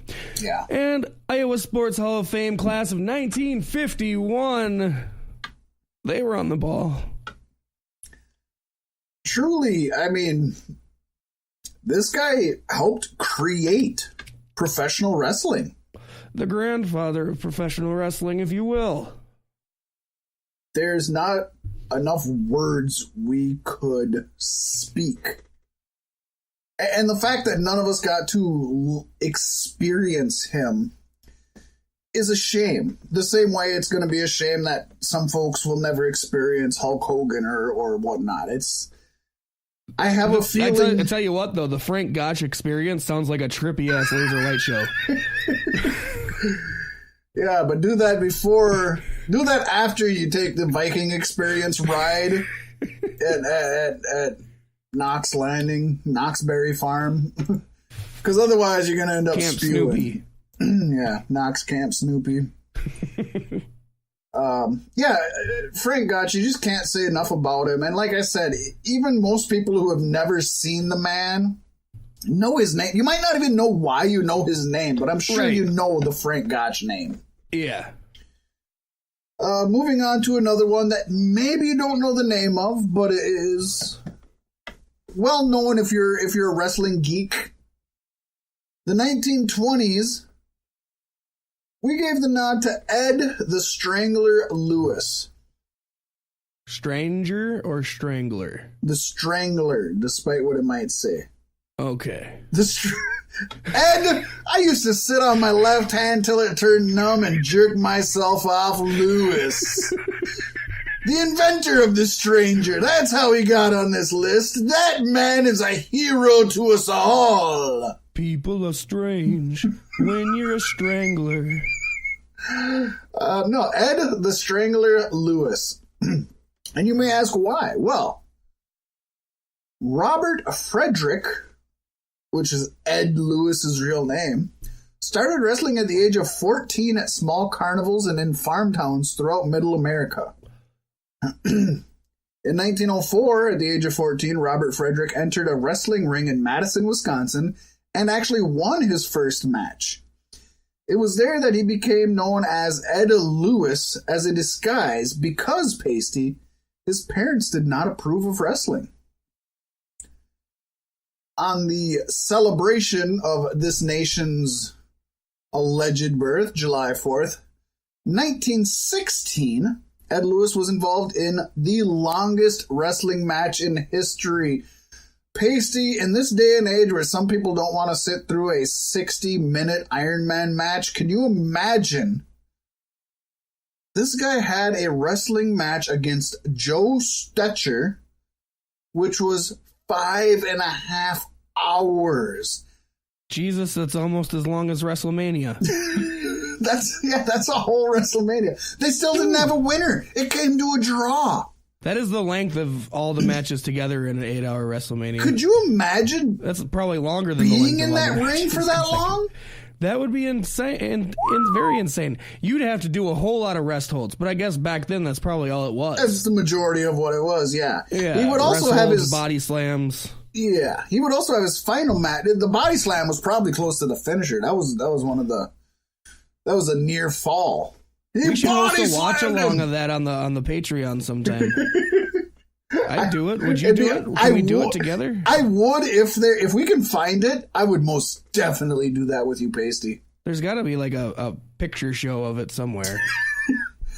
Ironically, after the 5.5 hour draw match to Joe Stetcher, he actually had his final match against Stetcher, winning and solidifying himself as a force all the way to the end of his career. Now, throughout his career, he'd won the American Wrestling Association AWA Heavyweight Championship twice, Championship Wrestling from Florida NWA Florida Heavyweight Championship once, Midwest Wrestling Association World Heavyweight Championship once, and the Ohio version of that title once, New York State Athletic Commission World Heavyweight Champion once, the George Tragos Luthez Professional Wrestling Hall of Fame Class of 1999, Professional Wrestling Hall of Fame and Museum Class of 2002, WWE Hall of Fame Class of 2016. They just got recognized at the same time across the board. Wrestling Observer Newsletter Hall of Fame Class of 1996. And other championships he won, which I could not find exactly what these were, is World Heavyweight Championship Michigan, Illinois version once, and a title that is just called the World Heavyweight Championship 4 times, and I could not find an association, NWA, AWA, anything for that. So we're just taking it as it is. It was the World Heavyweight Championship he won 4 times. That's what we're going with, Paystee. Yes, indeed. Yes, indeed. Yes, indeed. That's a list of accolades. For the era of the 1930s, of course, we had to give the nod to the legendary Jim Londos. Everybody knows Jim Londos. Yes, indeed. You may know him better as the Golden Greek. Jim Londos first wrestled clad in overalls as the Wrestling Plasterer. Alongside the Viking Express. In the Bukkake Club. Ski, ski, ski, ski, ski, ski, ski. And that gimmick, his name was Christopher Theophilus. Jeez, Vince would have a heyday shortening that down today. Yes. Thankfully, he dropped this in favor of wrestling under the name Jim Londos. And losing the overalls and Plaster. About fucking time. Plaster has no place in a wrestling ring. To compensate for his lack of wrestling ability, Londos accentuated his good looks and well-muscled physique and would match himself up against the ugliest opponents he could find. This technique succeeded, and Londos became one of the most popular wrestlers in the 1930s and early 1940s, while continuing to attract large crowds until 1959. Considered as a national hero in native Greece, he once drew a crowd of nearly 100,000 fans there. The bona fide box office draw competed in 32 countries and was renowned for his willingness to wrestle as often as possible, and once battled our 20s pick, Ed Strangler Lewis, to a grueling 2-hour draw. Man, Ed just liked those long matches. I mean, that was nothing compared to the 5.5-hour match. That was probably like his opening match. He never did anything under 45 minutes. No. That was not his way. Some of Jim's career accomplishments. In the California State Athletic Commission, he won the World Heavyweight Championship 2 times. Maryland State Athletic Commission, he won the World Heavyweight Championship 2 more times. Did you just call that state Maryland? Maryland. All right, we'll go with that. Maruland. Maryland? Go ahead. Okay. In the National Wrestling Association, he won the World Heavyweight Championship once. In the New York State Athletic Commission World Heavyweight Championship 1 time, which he unified with the NWA World Heavyweight Championship to become the first undisputed champion in history. That is not true, but that's coming up here pretty soon, Paystee. Okay. You jumped the gun, buddy. He's in the George Tragos Luthez Professional Wrestling Hall of Fame class of 2015, Professional Wrestling Hall of Fame and Museum class of 2002, Wrestling Observer Newsletter Hall of Fame class of 1996, WWE Hall of Fame class of 2018. He's also won the World Heavyweight Championship Los Angeles version, the World Heavyweight Championship Maryland Marklar version. All things 2 are times. World Heavyweight Championship Minneapolis version. Whoop, once. The World Heavyweight Championship original recipe. That's the original crispy recipe. 1 time. He's the one time original Vision champion. Folks, I'm going to put it out. But he wasn't the original World Heavy Wrestling Championship original version. No. But I'm going to put it out here. Jim Londos is the only name on this list that I did not know before researching this list. And you don't know about the wrestling plasterer? The Golden Greek wrestling plasterer? I could not find... I mean, this was the best I could find for the 1930s. And I literally think, from all the research I did, he was probably the best wrestler in the 30s. I just think the 30s was not a great year for pro wrestling. Well, they said he doesn't have wrestling ability, but I think you could kind of credit this guy with being the pioneer of sports entertainment. Dun, dun, dun.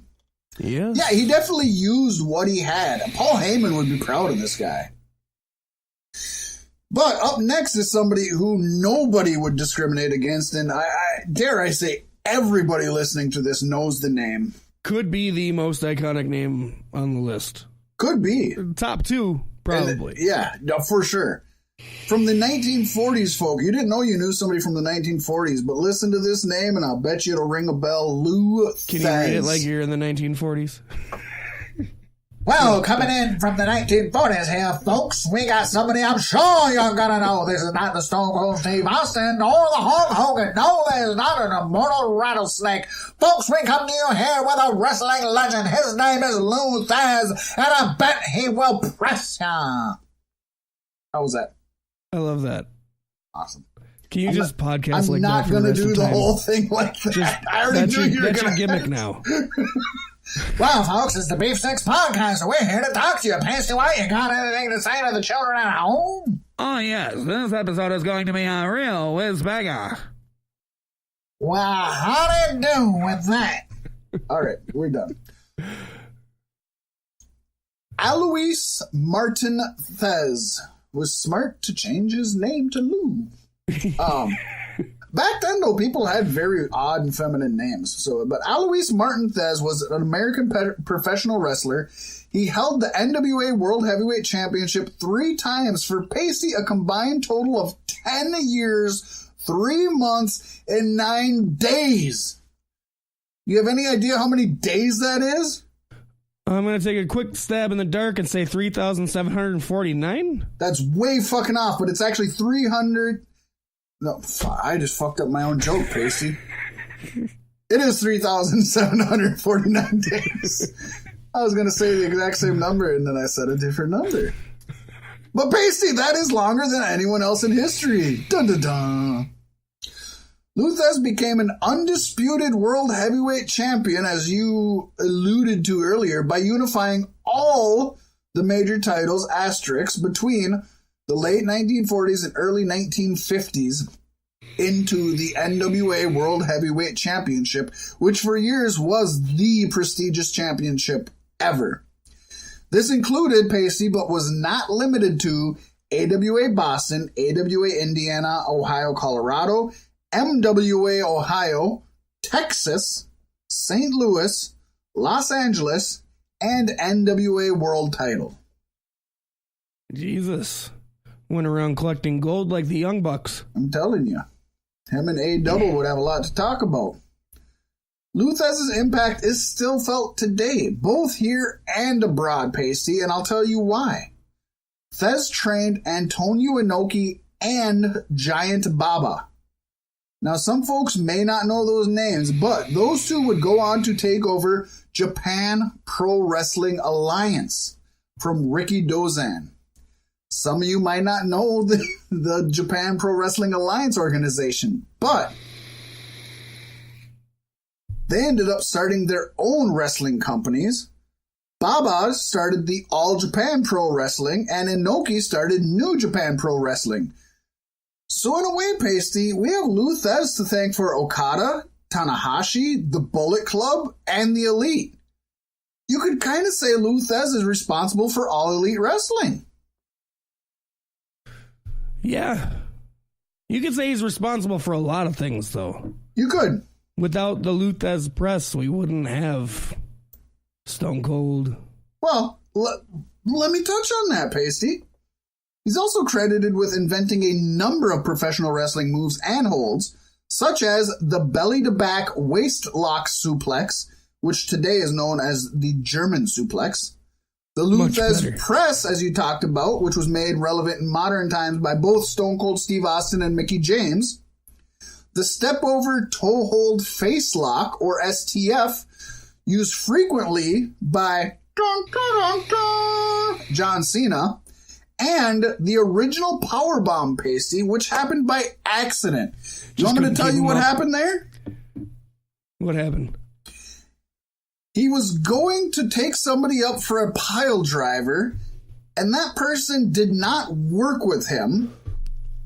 And as he started to go down, that person lifted up as to not break their neck, and Lou Thesz dropped him in a powerbomb maneuver in what was a botched move. Botchamania would have had a heyday with that. A botched move by one of the best wrestlers ever in the world created the powerbomb. One of the most widely used wrestling moves in the world. Super famous, and the winner of... how many people have won a world title with the powerbomb? Kevin Owens, and Kevin Nash, and Kevin Green, and Kevin James. And Kevin Dunn. Kevin from Home Alone. Kevin Nealon. Yeah, every Kevin. For sure. This man has a few more accomplishments than the last ones, but folks, get used to us rattling through these accomplishments because they are long and we just need to acknowledge them. They're long, strong, and down to get the friction on. Yes. So, ladies. He won the American Wrestling Association World Heavyweight Championship, the American Wrestling Alliance Indiana, Ohio, Colorado World Heavyweight Championship, International Wrestling Enterprise TWWA Heavyweight Championship, Midwest Wrestling Association Ohio MWA Heavyweight Championship, Montreal Athletic Commission MAC World Heavyweight Championship 4 times.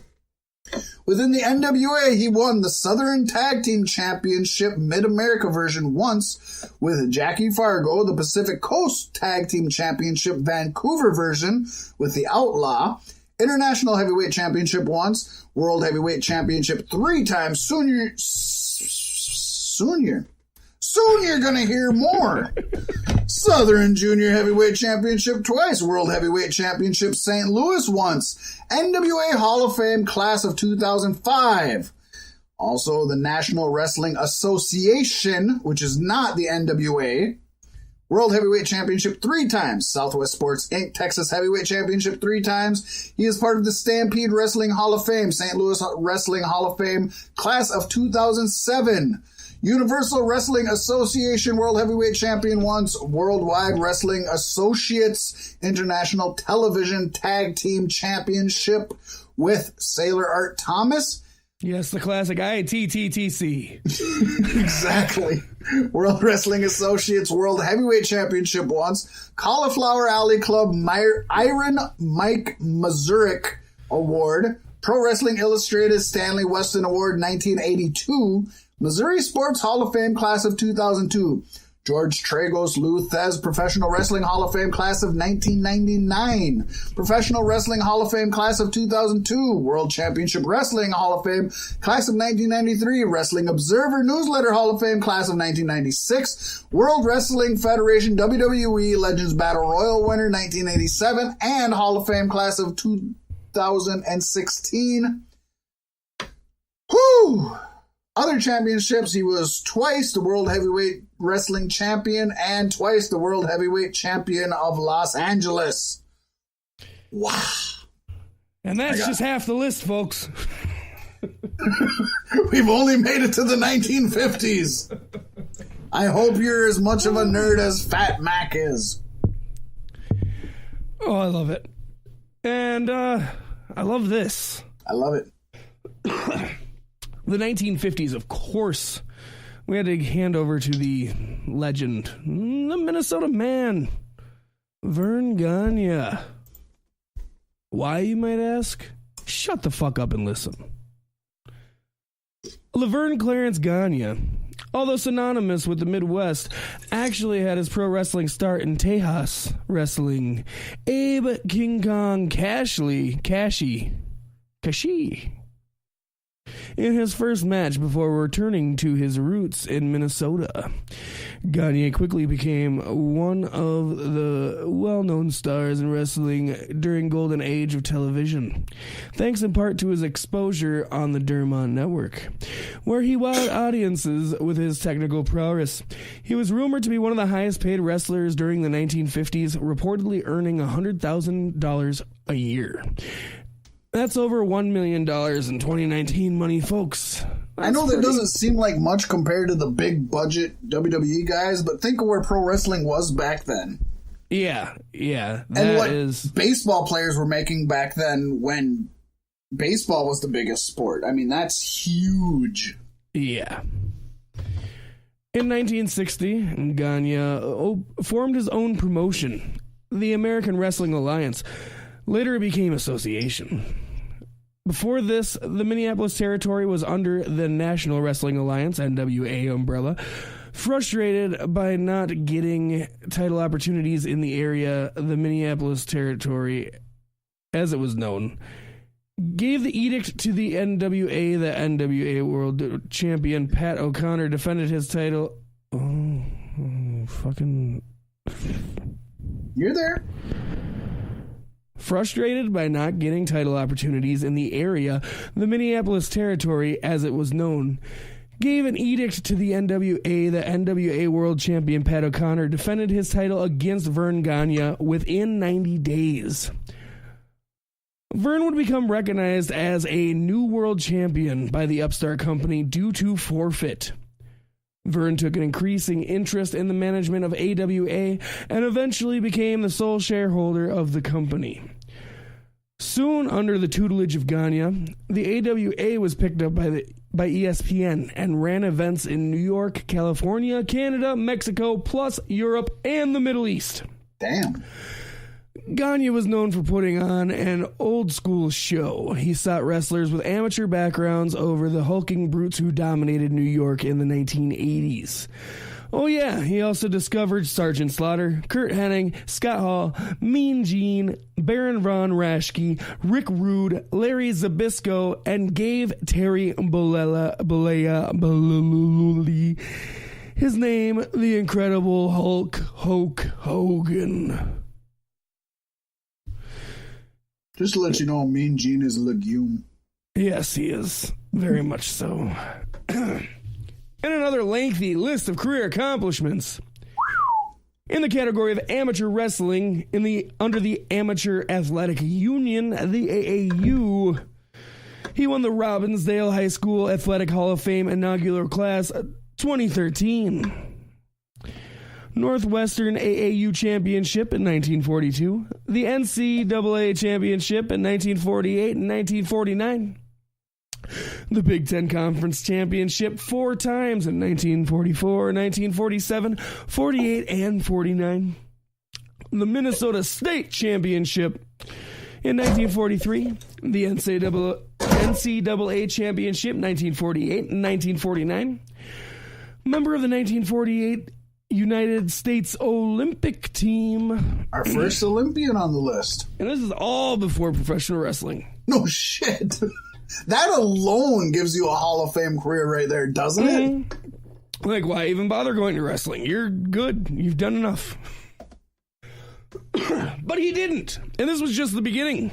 Because in the world of professional wrestling, in the Cauliflower Alley Club, which is just a great name, he won the NWA United States Heavyweight Championship Chicago version 2 times. Do you know why it's called the Cauliflower Alley Club? Is it because of boxed ears? It is, and I think we need to explain that to folks. Like back alley boxing? Well, no, it's from amateur wrestlers would wear headgear that covered their ears so they wouldn't get box ears. Mm-hmm. And the more you wore it, it would deform your ears. People like Brock Lesnar and so many other amateur wrestlers have what they call cauliflower ear, where your ear looks funked up. See, not like Mick Foley funked up, but look at Brock Lesnar. Cauliflower ear came from getting hit in the head, like in your ears and the swelling, and it just literally the never exact went down. opposite. It was from having the protective gear over your ear and having it scrunched in so often. So it's just a horrible assumption by humanity. I suppose so. Go on, though. I hate to interrupt. He won.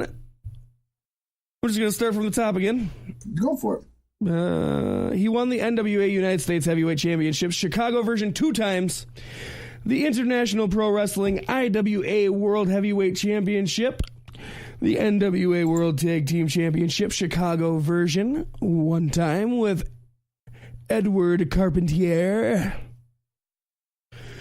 In the American Wrestling Association, he held the AWA World Heavyweight Championship a grand total of 10 times. Damn! That is pretty epic. The NWA World Tag Team Championship Minneapolis version 4 times with Bronco Nagurski. And 1 time with Leo Nomelli. Twice with Leo Nomelli. Twice with Nomelli. And once with Butch Levy. Go Butch Levy! AWA World Tag Team Championship 4 times with Moose Evans. No, 4 times. God, this is... You gotta write things for reading. Sorry! I tried to scrunch it.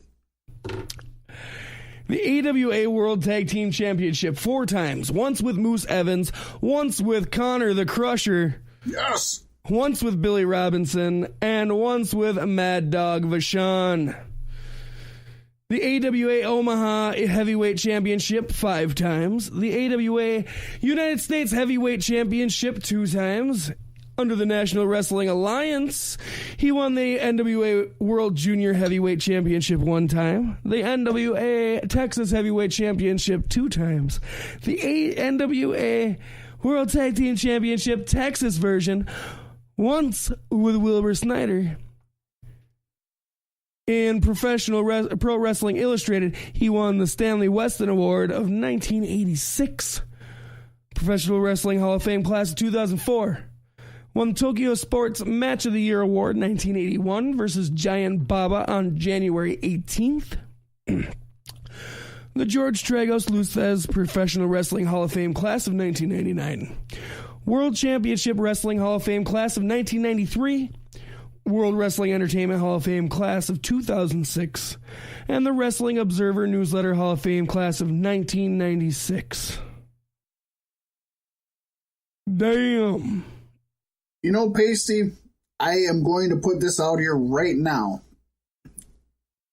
Even though you are a native of Minnesota and I grew up the majority of my life in Minnesota, we gave no preference. I'm a native of Minnesota. You're just a native in Minnesota. I like that.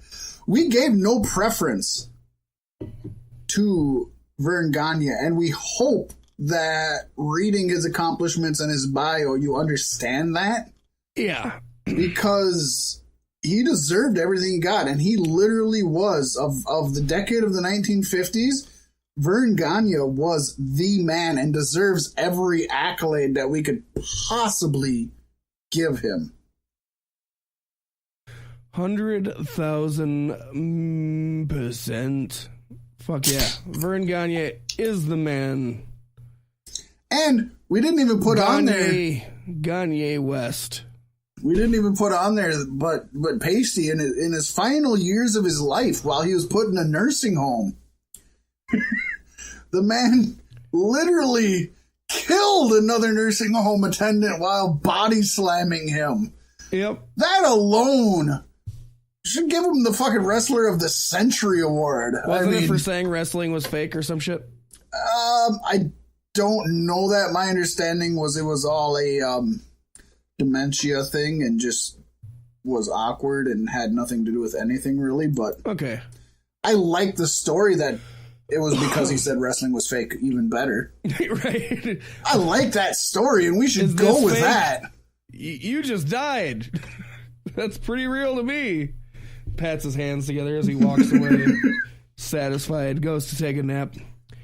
Oh, we're moving closer to our time, Paystee. And the names get more and more familiar. They do. We're still not in the era that we lived in. But I think the rest of the names everybody's going to know fairly well and probably even seen, even if it was in their latter years. 1960, we got Harley Race.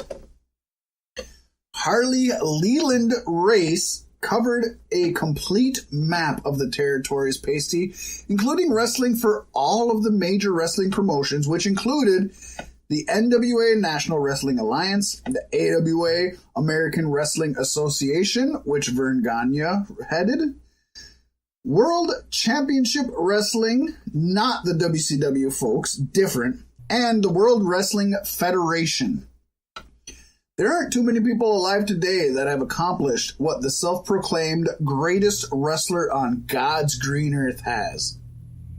Harley Race has etched his name in the record books of professional wrestling and will forever be known as the King of the Ring. It has been said that there are two men in the world that Andre the Giant feared. Paystee, those two men were Haku and Harley Race. In 1978, he had a series of violent matches throughout the Midwest with the original Sheik, not to be confused with the Iron Sheik, culminating in a bloody 2x4 with a nail in it match in front of 12,313 at Cobo Hall. That's a great title for a match. So for all of you CZW fans who think that you were onto something fucking new in 2004...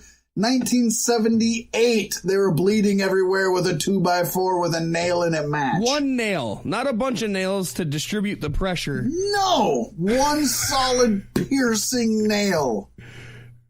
Race engaged in title versus title matches with WWF champions Superstar Billy Graham and Bob Backlund, all of which were runners-up in this list, as well as AWA champion Nick Bockwinkel, who also was. Race toured extensively all over the world, including Australia, New Zealand, Singapore, and many stints in Japan, where he was heralded as a superstar. On October 13th, 1978, Harley Race body slammed Andre the Giant Paystee, and this was 5 years before Hogan's epic WrestleMania 3 moment in the Silver Dome, which is credited as the first time anybody ever body slammed Andre the Giant, which in reality was about the 27th time. Right. But still. I mean, what else are you going to do to the guy? That's what you do. You body slam him and you lay underneath him while he pins you. That's it. Harley Race has a list of accomplishments also. American Wrestling Association World Tag Team Champion 3 times Paystee, all 3 times with Larry the Axe Hennig, known to some of you as Mr. Perfect's father. Eastern Sports Association IW North American Heavyweight Championship once. IWA, that would be in Australia, World Tag Team Champion 1 time, again with Larry the Axe Hennig. In the National Wrestling Alliance, Paystee. Oh boy. This is going to take me a moment. NWA Central States Heavyweight Championship 9 times. NWA Florida Tag Team Championship 3 times. Twice with Roger Kirby, once with Bob Roop. NWA Georgia Heavyweight Championship twice. NWA Macon Tag Team Championship once with Buddy Colt. That's Macon, Georgia, from some of you folks who are Yanks. That's what I was hoping. Macon County, Georgia. NWA Maple Leaf Wrestling Heavyweight Champion. NWA Mid-American Heavyweight Championship twice. NWA Missouri Heavyweight Champion 7 times. NWA New Zealand World Heavyweight Champion. NWA North American Tag Champion twice. Once with Baron Von Raschke and once with Roger Kirby. NWA Southern Heavyweight Champion. NWA United National Champion. NWA United States Heavyweight Champion. NWA World Heavyweight Champion 8 times. NWA World Heavyweight Champion Florida once. NWA World Heavyweight Champion New Zealand again maybe once. Don't know how that works. NWA World Heavyweight Championship once. Then he moved up to Canada. We got Stampede Wrestling North American Heavyweight Championship once. In the World Wrestling Association, he had the Heavyweight Championship. In the World Wrestling Council in Puerto Rico, was the Caribbean Heavyweight Champion. 1986, he won the World Wrestling Federation King of the Ring. Pro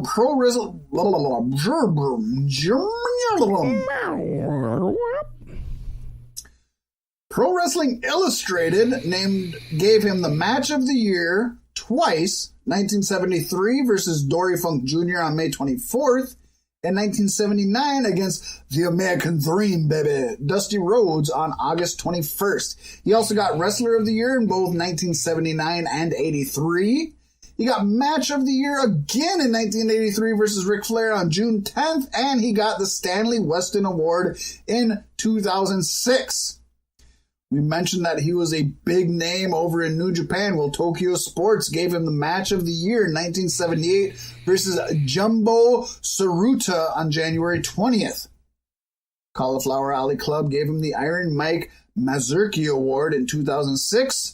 He got the George Tragos Luthez Professional Wrestling Hall of Fame Class of 2005, Missouri Sports Hall of Fame Class of 2013, NWA Hall of Fame Class of 2005, Stampede Wrestling Hall of Fame, Professional Wrestling Hall of Fame Museum Class of 2004, St. Louis Wrestling Hall of Fame Class of 2007, World Championship Wrestling Hall of Fame Class of 1994, WWE Hall of Fame Class of 2004, Wrestling Observer Newsletter. He got Wrestler of the Year in 1980 and 1981. Match of the Year from 1983 versus Ric Flair at Starrcade, and Wrestling Observer Newsletter Hall of Fame Class of 1996. Oh! Woo! Got that. Alrighty then. Man, I will definitely be overlisting accolades after this segment. Why are these people just... They need to be not as good so we don't have to spew. I mean, I went through it multiple times and like, I took out multiple accomplishments that I didn't think need to be stated, Paystee. And there's so many on here, and it's like, God damn, I really just gotta give them the credit where credit's due. Well, I guess that end of things starts to get a little bit easier here, because they're a little bit more focused in their careers going forward. I think so. Yeah. So for the that 1970s... might have been the longest list. I don't know. I didn't mean to interrupt you, but that might have been the longest list of accolades right there. I think it, yeah, I think it was. I'm glad I didn't have to read it. Although Vern's was pretty, I thought I was going to die a couple of times getting through that one. Right. Whew. Why do they got to have different versions of a championship for a different... Of the same... It's the same like every company. state had their own fucking version. God damn you all. He even had to have like a fucking... What did he had 2 New Zealand titles. What the fuck is that? NWA New Zealand World Heavyweight Championship and NWA World Heavyweight Championship New Zealand. I don't know. Maybe that was one title reign. Fuck if I know. When I looked it up, they were 2 separate things. He just won it once there and once there, maybe. Oh, no. Go ahead. All right. So we're coming up to the 1970s, and for the 1970s is a very household name, of course, Bruno Sammartino. Bruno Leopold Francesco Sammartino. That should have been his fucking ring name. Fuck. He should have been Leopold Francesco. Oh, I like that too. I like that. That's just beautiful. Beautiful name for a beautiful man. Butters Leopold Stotch. You could have went with that. Yes. Bruno Butters. I dig it. He was an Italian-born American professional wrestler, best known for his work with the World Wrestling Federation. There he held the WWF World Heavyweight Championship for more than 11 years. That's 4,040 days. Across only 2 reigns. Damn. The first of which is the longest single title reign in the promotion's history at 2,803 days. I think most folks now know the Sammartino story, so we won't go too far in depth. Bruno's brother and sister both passed away at young ages, and Adolf Hitler's Nazi forces seized their town. But Bruno persevered by hiding in Valleroca Mountain during the German occupation, and eventually joined his immigrant father in Pittsburgh, of all fucking places, in 1950. Sammartino grew to become one of the strongest men on the planet after setting the world record in 1959 by bench pressing 565 pounds. Sammartino caught the eye of Vincent J. McMahon Sr. and went pro instantly. In 1969, he tamed Strange with Tony Marino. Damn right he did. To win the WWF Intercontinental Tag Team Championship by defeating the Rising Suns, Tanaka and Mitsu Arakawa. Company policy meant that Sammartino could not hold 2 championships simultaneously. Who's ever heard of that? So he was replaced by Victor Rivera. Sammartino worked as commentator. He's a commentator. That motherfucker was a commentator, let me tell you what. Always just screwing people up. He was a commentator on commentary for the Universal Wrestling Federation. He also worked NWA, WCW for a short time, including guest refereeing Ric Flair and Sting taking on Terry Funk and the Great Muta in a Thunderdome cage match. Damn! At the NWA, PPV, Halloween Havoc, and a series of WCW matches between Flair and Randy Savage in 1996. Bruno. Yes, indeed. His list of career accomplishments includes Maple Leaf Wrestling NWA Intercontinental Tag Team Championship with Whipper Billy Watson, the NWA United States Heavyweight Championship, World Wrestling Association WWA World Tag Team Championship with Dick Bruiser. Bruise Dick, bitch. I love that name. I want that in WWE now. Right. World Wrestling Council North American Heavyweight Championship. Worldwide Wrestling Federation, WWF, WWE. He won the WWF Intercontinental Tag Team Championship 2 times. Once with Dominic DeNucci and once with Tony Marino. The WWF United States Tag Team Championship 1 time with Sprios Arion. The 3 doubles and an F World Heavyweight Championship twice. And the WWE Hall of Fame class of 2013. Pro Wrestling Illustrated recognized him as a 5-time Match of the Year recipient, once in 1972 Battle Royal on January 14th. Los Angeles, 1975 versus Sprios Arion on March 17th. New York City, 1976 versus Stan Hansen on June 25th. Queens, New York, 1977 versus Superstar Billy Graham on April 30th. Baltimore, Maryland, 1980 versus Larry Zbyszko. Steel Cage Showdown at Shea Stadium. Stadium! I hope I didn't read that whole thing with the wrong cadence. It was very... You did, but there's also stadium! I mean, you can either go back and do it again or just leave it as is. At the Superdome! Good old Hulk Hogan. I love that saying Superdome will always be synonymous with Hulk Hogan now. I know, isn't it sad but also awesome? He says something racist and they tear down the venue. That's just gone now. Silverdome! Boom! Inspirational Wrestler of the Year 1976. Wrestler of the Year 1974. The Stanley Weston Award of 1981. Wrestling Observer Newsletter recognized him in the Feud of the Year 1980 versus Larry Zbyszko. And he's in their Hall of Fame class of 1996. Keystone State Wrestling Alliance Hall of Fame class of 2012. Good beer. Professional Wrestling Hall of Fame class at Museum of 2000 class 2 class 1. I like that one. I don't know, I ran with it. Pro Wrestling Hall and class of Museum. It gets hard. Oh shit, I know. You've been I just through did. the shit. Oh yeah, it's Worldwide Wrestling Alliance Hall of Fame class of 2008. And I'm done with that one. Folks, if you only know the name, I strongly consider, if you do nothing else, go watch his matches versus Larry Zbyszko. Because that was definitely a huge blood feud. I'm pretty sure they have a San Martino collection on the network too. If they don't, then I'm unsubscribing because I'm 95% sure they do.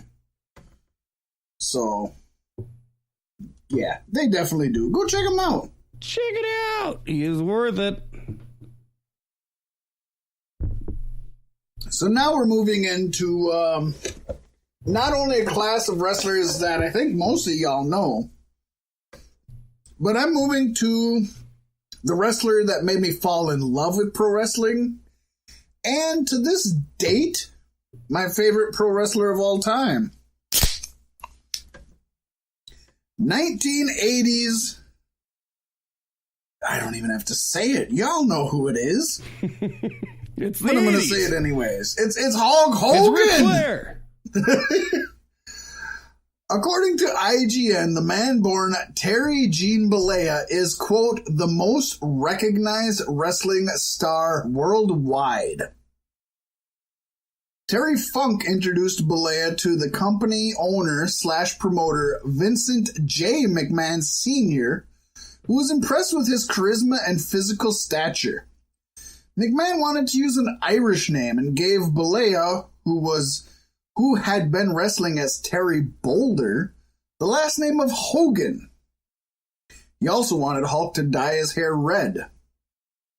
Hogan claims his hair was already beginning to fall out by that time and told Vince Sr., "I'll be a blonde Irish, brother." During this first WWF run, Hogan was a heel.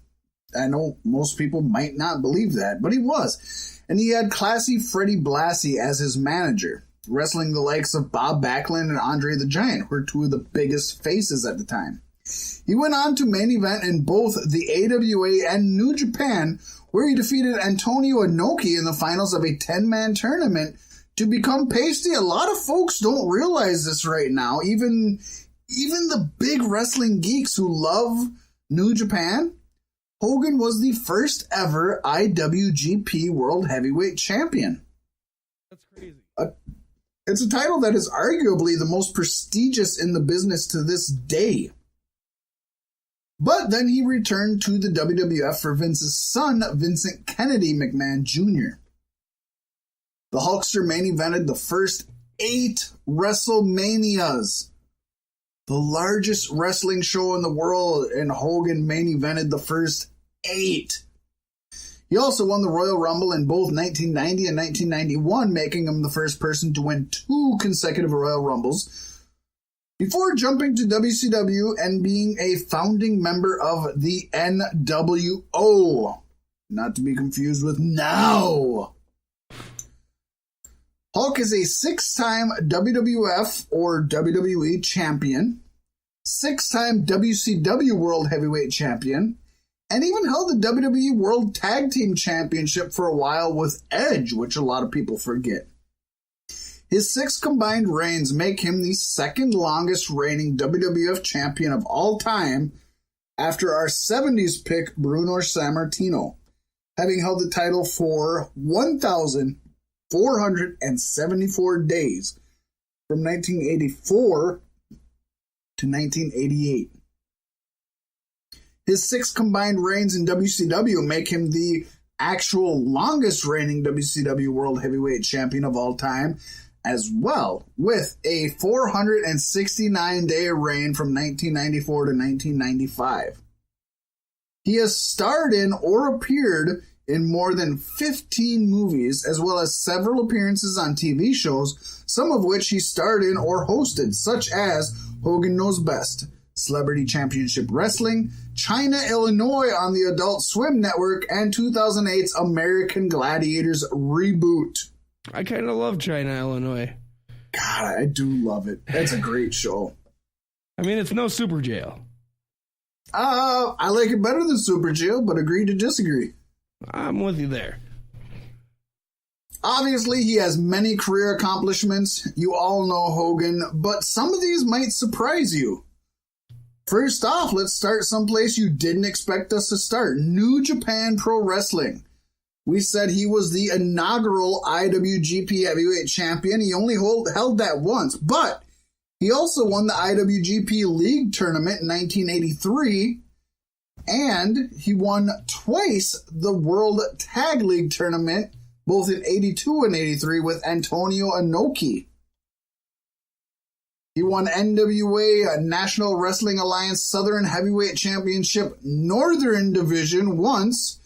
Why there's a fucking Southeastern Heavyweight Northern Division? There's way too many fucking directions in North, that. South, East, and West. But he also had NWA Northeastern Heavyweight Championship Southern Division twice. So there you go. Tokyo Sports named him the best Gaijin in 1983. For those of you who don't know the wrestling terminology, that is the best foreigner wrestler. He also got Match of the Year in 1991 against Generico Tenryu on December 12th, 1991. World Championship Wrestling, he's only ever won one of their titles, that being the Heavyweight Championship, but he won it 6 times. Paystee, that surprised me when looking all of this up and doing my research. I thought he would have held more titles there, but yeah, he was the man. In World Wrestling Federation, World Wrestling Entertainment, he was WWE Tag Team Champion once with Edge, as we said, WWF World Heavyweight Champion 6 times, as we said, and he is a WWE Hall of Famer class of 2005. Pro Wrestling Illustrated has named him Inspirational Wrestler of the Year in both 1983 and 1999. He was the most popular Wrestler of the Year in 1985, 89, and 90. He got Feud of the Year in 1986 versus Paul Orndorff. Wrestler of the Year 3 times. Those were in 1987, 1991, and 1994. He has had 4 matches of the year. 85 with Mr. T versus Rowdy Piper and Paul Orndorff at WrestleMania 1. 88 versus Andre the Giant at the main event on NBC. 1990 versus The Ultimate Warrior at WrestleMania 6. And in 2002, believe it or not, versus The Rock Dwayne Johnson at WrestleMania 18. He also got Comeback of the Year in 1994 and 2002. That's crazy to have Comeback of the Year that far apart. Most Hated Wrestler of the Year in 96 and 98 as part of the MWO, and he was ranked number 1 of the top 500 singles wrestlers in the very first inaugural PWI 500 back in 1991.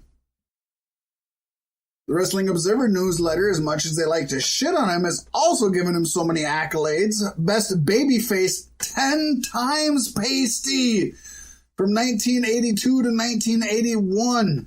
Most Charismatic 6 times. He got that from 1985, 86, 87, 89, 90, and 91. He got Feud of the Year also with Observer Newsletter for versus Paul Orndorff in 86. Best Gimmick in 1996 as a founding member of the NWO. Best Box Office Draw in 1997. And he got Wrestling Observer Newsletter Hall of Fame Class of 1996. Let's not forget Professional Wrestling Hall of Fame and Museum Class of 2003.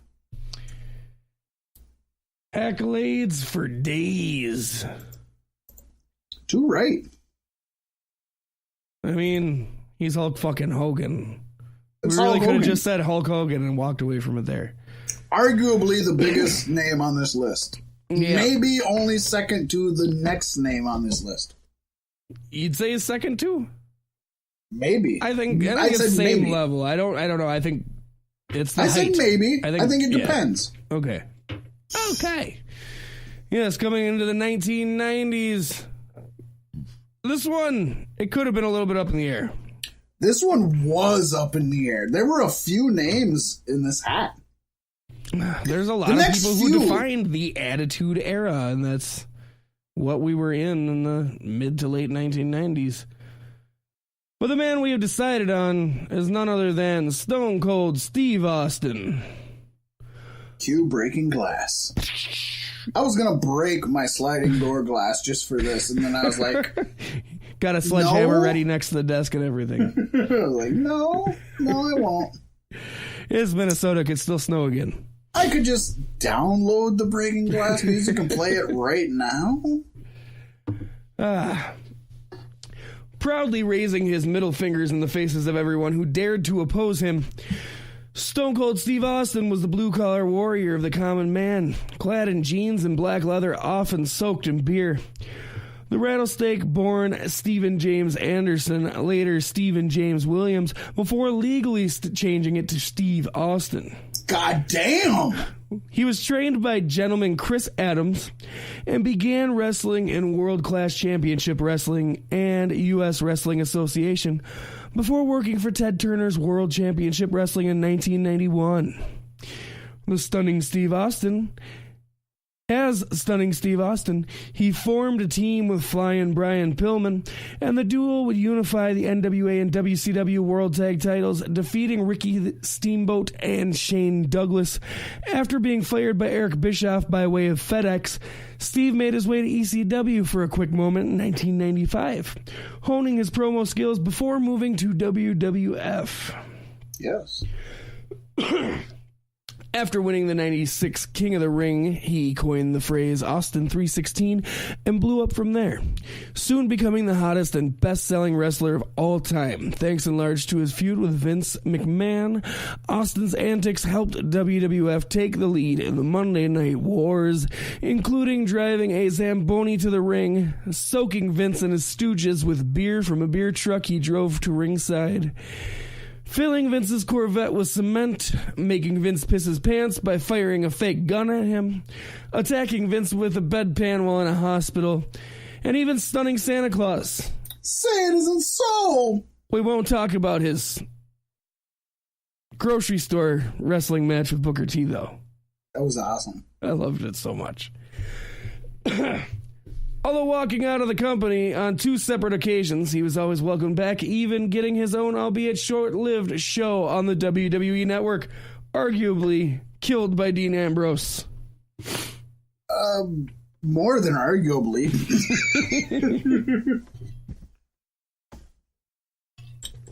Let's be fair. Who here doesn't know Stone Cold Steve Austin, and who listening to this doesn't have fond memories of Stone Cold Steve Austin? Oh, he's the best.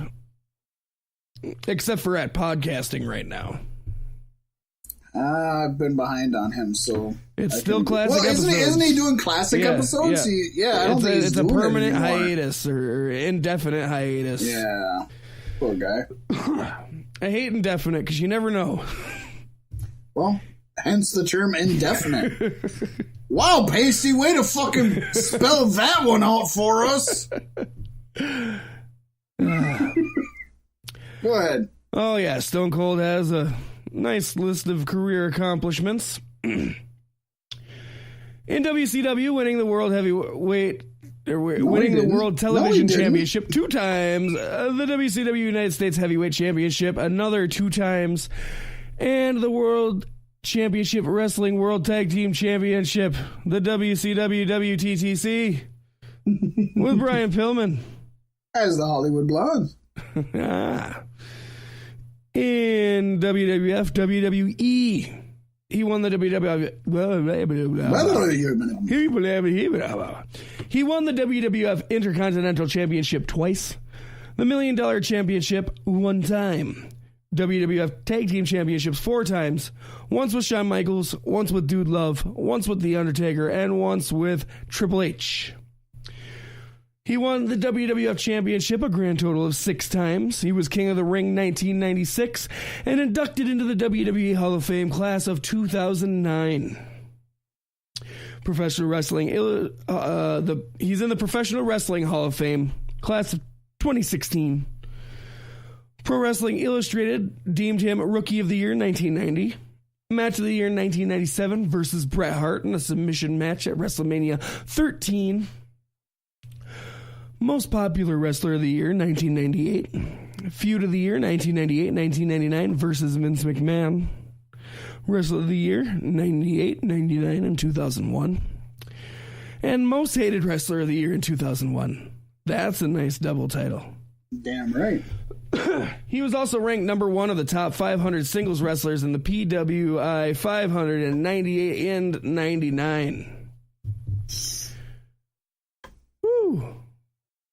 Just want to make sure I wasn't doubling up on things, but Wrestling Observer newsletter deemed him Rookie of the Year in 1990, Tag Team of the Year in 93 with Brian Pillman as the Hollywood Blondes, Best Brawler in 2001, Best Heel in 1996, 4-time Best on Interviews in 96 through 98 and 2001, Match of the Year 1997, WrestleMania 13 Bret Hart submission match. Unanimous. Best Gimmick, 97-98. Most Charismatic, 97-98. Feud of the Year, 97 versus the Hart Foundation. Feud of the Year, 98-99 versus who other than Vince McMahon? Damn right. Wrestler of the Year, 98. Best Box Office Draw, 98-99. Best Non-Wrestler, 2003. That's a first. Yeah. Wrestling Observer Newsletter Hall of Fame class of 2000. I'm surprised he didn't get a Feud of the Year for With The Rock. I guess that was still all tied to Vince, but... Yeah, he never really did. I don't think those two were ever the main story. Even though they headlined 3 WrestleManias. I believe it was 97, 99, and 2001. Yeah. So, you gotta give him that. Yeah, between Stone Cold Steve Austin and Hulk Hogan, those are probably, to everybody listening today, the biggest names in pro wrestling history at this time. Obviously, some of the folks we already talked to other people are the biggest names. And, obviously, to generations younger than us, they are the same as a as a gotch or a race or a Gagne. Which is weird to think of Hulk Hogan and Stone Cold Steve Austin as that, but it's going to be that, Paystee. That's going to happen. Time moves on. Holy shit, we moved on to a new millennium. Welcome to the year 2000. This was another one that you could argue. The last 3, maybe 4, you can make good arguments for. But Paystee, both you and I agreed that they were the solid winners. And not even with a lot of thinking. There were ones that piqued your interest, like maybe this person, but there was never a good argument for that other person. And going into the 2000s, we had Hunter Hearst. Well, no, we didn't have Hunter Hearst Helmsley. We had Triple H. Paul Michael Levesque. Okay, there you go. Is the King of Kings. And Paystee, that's a pretty apt moniker considering he is essentially WWE royalty. A 14-time world champion, the Game has clashed with a who's who of legends to seize his throne. The Rock, Stone Cold Steve Austin, Ric Flair, Shawn Michaels, The Undertaker, John Cena, hell, even WWE Chairman Vince McMahon. Each decimated by the sledgehammer-wielding cerebral assassin. He's never used that sledgehammer the right way, though. No, although I've recently heard, not confirmed, heard that he only once used a gimmick sledgehammer. And the one time he used a gimmick sledgehammer is when he actually hurt somebody with it. And it was Undertaker. That's from I'm sure the weight's all wrong, you know what I mean? That's from a Something to Wrestle With podcast. So, yeah, allegedly, only one time he used a gimmick sledgehammer, and this is the only time he's literally hurt somebody with it. I do want to note, though, and I think our fans would be upset if we didn't know this, Paystee. He has been known to use his golden shovel just as much, if not more, than his sledgehammer. Yeah. Very political this man is. Well, you gotta be political to get where you're at now. He has methodically and systematically usurped the sport, capturing almost every major WWE championship, the King of the Ring crown, 2 Royal Rumble victories, and the marquee spot in several matches at WrestleMania, all throughout a career that spans nearly 2 decades, Paystee. He was trained by Killer Kowalski. Levesque had little success in his early career, including a year in WCW. It wasn't until he made his way into the WWF and befriended The Clique, which consisted of Scott Hall, Kevin Nash, and Sean Waltman, that his stars started to rise. As part of the infamous curtain call, Hunter's rise was almost stopped before it started, though, being the only, quote, punishable wrestler involved in the incident, as both Hall and Nash had left, and Shawn Michaels was too big to fail, as they say. Despite this setback, though, he still rose to prominence, eventually co-founding DX with Shawn Michaels. And after Shawn got injured, well, Triple H assumed the leadership role, and he ended up recruiting Road Dogg, Billy Gunn, and the recently returned X-Pac to create what some would call the best incarnation of DX. It was during this time he kayfabe married Vince's daughter, Stephanie, which led to a real-life relationship and marrying into the McMahon Empire. He was also a founding member of Evolution, which propelled both Dave Bautista and Randy Orton into superstardom. He is currently WWE Executive Vice President of Talent, Live Events, and Creative, as well as founder and senior producer of NXT. Now, to you, Paystee, and everybody listening, whether you feel he earned his place due to hard work and talent or through marriage and politics, you truly cannot deny the impact he made in the 2000s, which has often been dubbed Triple H's reign of terror. You know, Paystee, I, as much as anybody, am the biggest anti-Triple H guy. Yeah. But when we're looking at decades and who controlled the decades, I'm not taking anything away of Triple H. Not mentioning how he got it. Let's just say who is what it is. Calling a spade, Triple H was the biggest name of the 2000s. So say Fat Mack and Paystee White.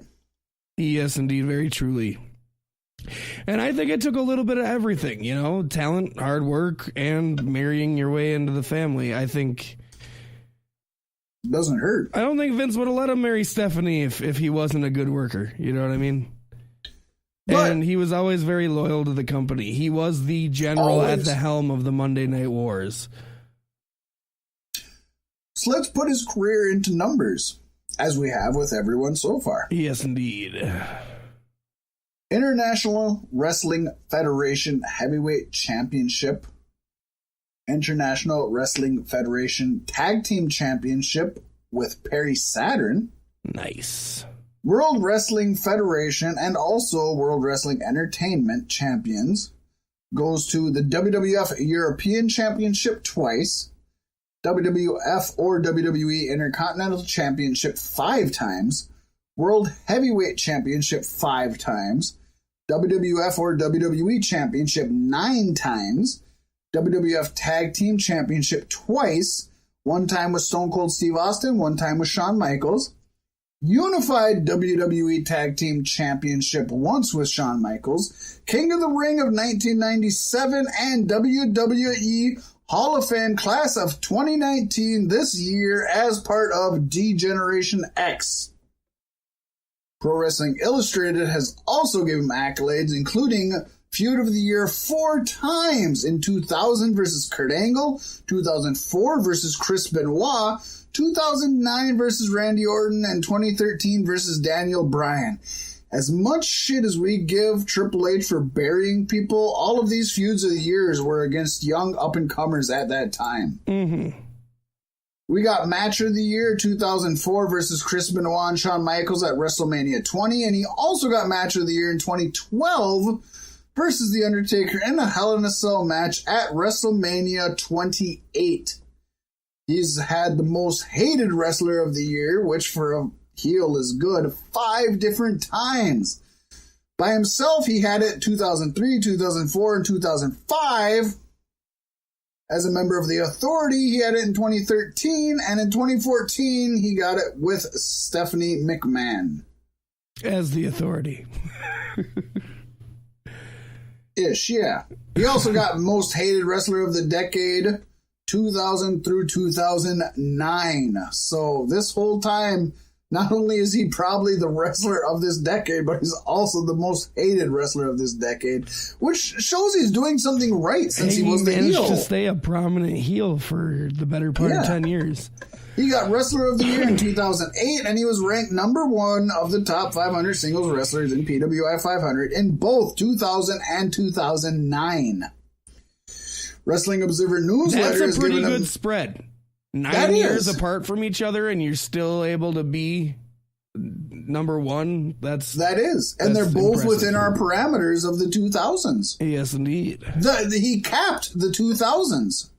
He was number 1 at the beginning of 2000s and the literal end of the 2000s. How can you argue our pick, folks? I dare you! Please, do. Try us. Wrestling Observer Newsletter gave him Wrestler of the Year in 2000, Feud of the Year 3 times, versus Mick Foley in 2000, versus Chris Benoit and Shawn Michaels in 2004, and versus Batista in 2005. But not 2019. No. He also got the Wrestling Observer Newsletter Hall of Fame in 2005, and he got Best Booker in 2015 with Ryan Ward for NXT. Yeah. You can't argue that, right? No. They're booking way better than WWE is booking. You'd think he'd have it more than just 1 year. That's weird. He hasn't. NXT is easily one of the very top, if you don't qualify it as WWE, non-WWE things. You know what I say to that, Paystee? It's always cracking time with Mac around. Damn right. Mac around. The Viking Experience, Arik and Mac around. Coming into the, I guess you could say, current era, 2010 and beyond, we had to give it to the man you cannot see, John Cena. Born as John Felix Anthony Cena Jr. Cena. You can't see me, but I seen ya. Cena Jr. Got to start in 1999, Ultimate Pro Wrestling California, under the training of Rick Bassman, the same man and federation that started the careers of Sting, the Ultimate Warrior, and Samoa Joe, who Cena actually feuded with while there. In 2002, he joined WWE under a rapper gimmick, using his real name but calling himself the Doctor of Thugonomics. Within a year, he was U.S. champ, even sporting custom spinner belt.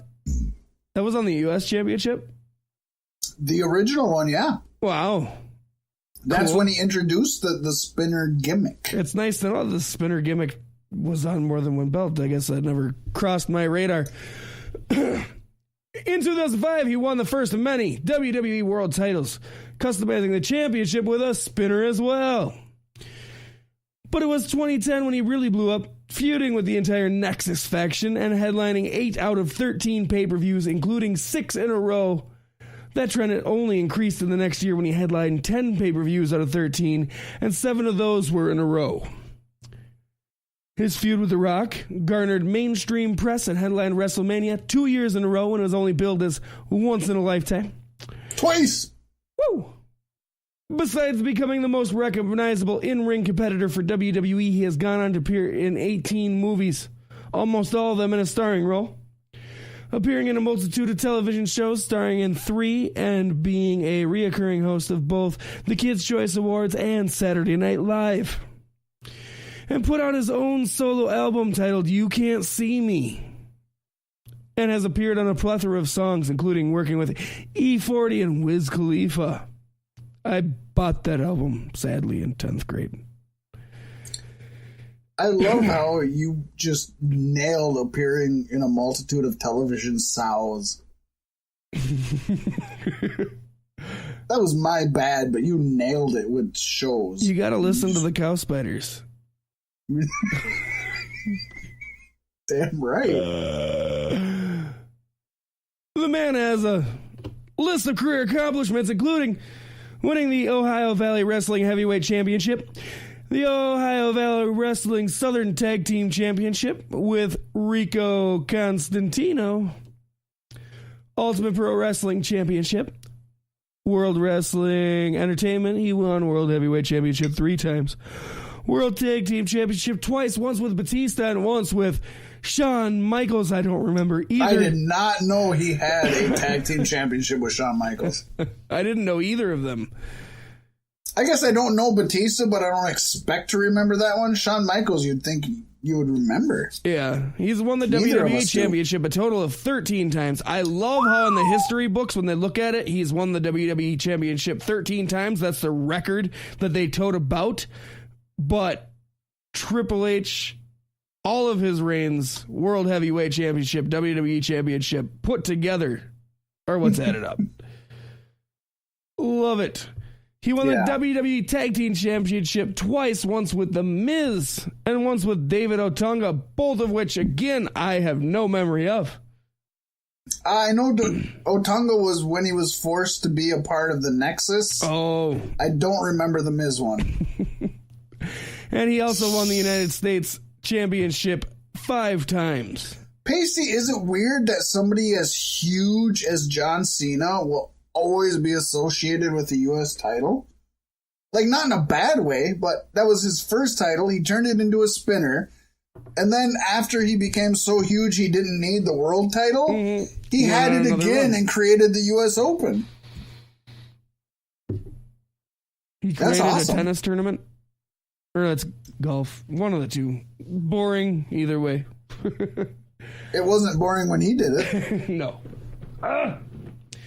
Pro Wrestling Illustrated totes him as Feud of the Year 2006 versus Edge, Feud of the Year 2011 versus CM Punk, Match of the Year 5 times, in 2007 versus Shawn Michaels on Raw, 2011 versus CM Punk at Money in the Bank, 2013 versus Daniel Bryan at SummerSlam, 2014 versus Bray Wyatt in a Last Man Standing match at Payback, 2016 versus AJ Styles at SummerSlam. He was called the Most Improved Wrestler of the Year in 2003, Most Popular Wrestler of the Year 4 times in 04, 05, 07, and 2012. Wrestler of the Year 2006, 2007. Surprised there's not more of those. Right. Ranked number 1 of the top 500 singles wrestlers in the PWI 500 in 2006, 2007, and 2013, baby. Wrestling Observer Newsletter called him the best box office draw 2007, best gimmick 2003, best on interviews 2007, Feud of the Year 2011 CM Punk, Match of the Year 2011 CM Punk and Money in the Bank on July 17th. Most Charismatic 2006 through 2010 in a great 4-year spread. Most Charismatic of the Decade 2000 through 2009. Wrestler of the Year 2007 and 2010, Wrestling Observer Newsletter Hall of Fame Class of 2012, Sports Illustrated Muhammad Ali Legacy Award Class of 2018, Springfield College Athletic Hall of Fame inductee Simpsons Class of 2015, Make-A-Wish Foundation. He's earned the Chris Gracious Celebrity Award. Special Recognition Award for being the first to grant 300 wishes. So I just want to say right now, out of every single accomplishment that any of these wrestlers have had, I'm not the biggest John Cena fan, but I think the Make-A-Wish Foundation Recognition Award for the first person to grant 300 wishes is the hugest accomplishment, or the most important accomplishment, maybe, of any of them. Yeah, I think so. It really takes him to the next level as a person, not even as a wrestler. Person. Exactly. That has nothing to do with being a wrestler. Although it does give so much goodwill towards pro wrestling that you have to, I guess, account for that. Well, and if he wasn't a wrestler, there wouldn't be anybody wishing to see him, would there? Not at this time. No, there wouldn't be 300 people wishing to see John Cena, the actor. I'll give you that. Maybe 7. He probably wouldn't have made his way to Hollywood without wrestling. We don't know that, but maybe 7. I'll give him 7. I'm giving him 7. Okay. So what about this upcoming decade? We gotta try to look into the future. In the year 2000. In the year 2000. 20. I got a few names. I don't know if we're throwing a few names out there, just one name, what we're doing. We didn't go over this ahead of time, so no, but it was just an idea, and if we went through the last 10, we might as well go for predicting the next one in a rabid competition that we could probably both be wrong. You know, we probably will be wrong. First of all, before we go into this, Paystee, I just want to, since we're already 27 hours into this, 3 hours, which used to be an average show. As it came down, you got into the 80s, and obviously Hulk Hogan owned the 80s, but you had to give it up to people like Bob Backlund, people like Andre the Giant, and Ric Flair, and who really made a big impact in the 80s. But I think mainstream, and I think of all time, you can't argue Hogan. Then you got into the 90s, and that got really weird because Stone Cold didn't become big till 96, not till the end of the 90s, Paystee. Right, yeah. At the beginning, Hogan was the big draw. You also had Bret Hart and Shawn Michaels, who were huge, even Scott Hall, before Stone Cold came about. But as soon as Stone Cold came around, he broke all records and all barriers of anything ever. That includes the NWO, which was the biggest thing at the time, right? Oh, yeah. Then you go into the 2000s. Well, Triple H was only big in the 2000s for the first half of it. And you could argue John Cena was huge in the latter half of it. Just as prominent, if not more. But Triple H had the reign of terror, and John Cena was just starting his career. And then you go to the 2010s, and John Cena kind of got too big for his britches by the middle of the 2010s. By 2005, he was doing more movies than wrestling, and it's really got muddled because you have Roman Reigns, you have Brock Lesnar, and you have John Cena, as well as people coming in like AJ Styles and Daniel Bryan. I think the fact that so many great wrestlers are in the 2010s muddled it so much that you had to give it to John Cena. Well, I mean, you got to recognize John Cena has been the face of the company for a very long time. And if we're talking who's the wrestler of the decade, if you think 100 years from now, when people look back and they're doing their shows, which aren't podcasts, obviously, but whatever they are, and they're ranking people, I don't think AJ Styles and I don't think Roman Reigns are going to stand out as much as John Cena. The same way Frank Gotch jumped out at me and Lou Thez jumped out at me and Vern Gagne jumped out at me and there was no question. I think the people who were maybes on here, nobody's going to think about back then. They're going to be the Jim Londos. Poor Jim Londos. No, I think in a good 50 years, I almost wonder you'd look at John Cena as the greatest wrestler. He is the only one who so far has the ability to surpass Hulk Hogan, I think, in all honesty. The only one. You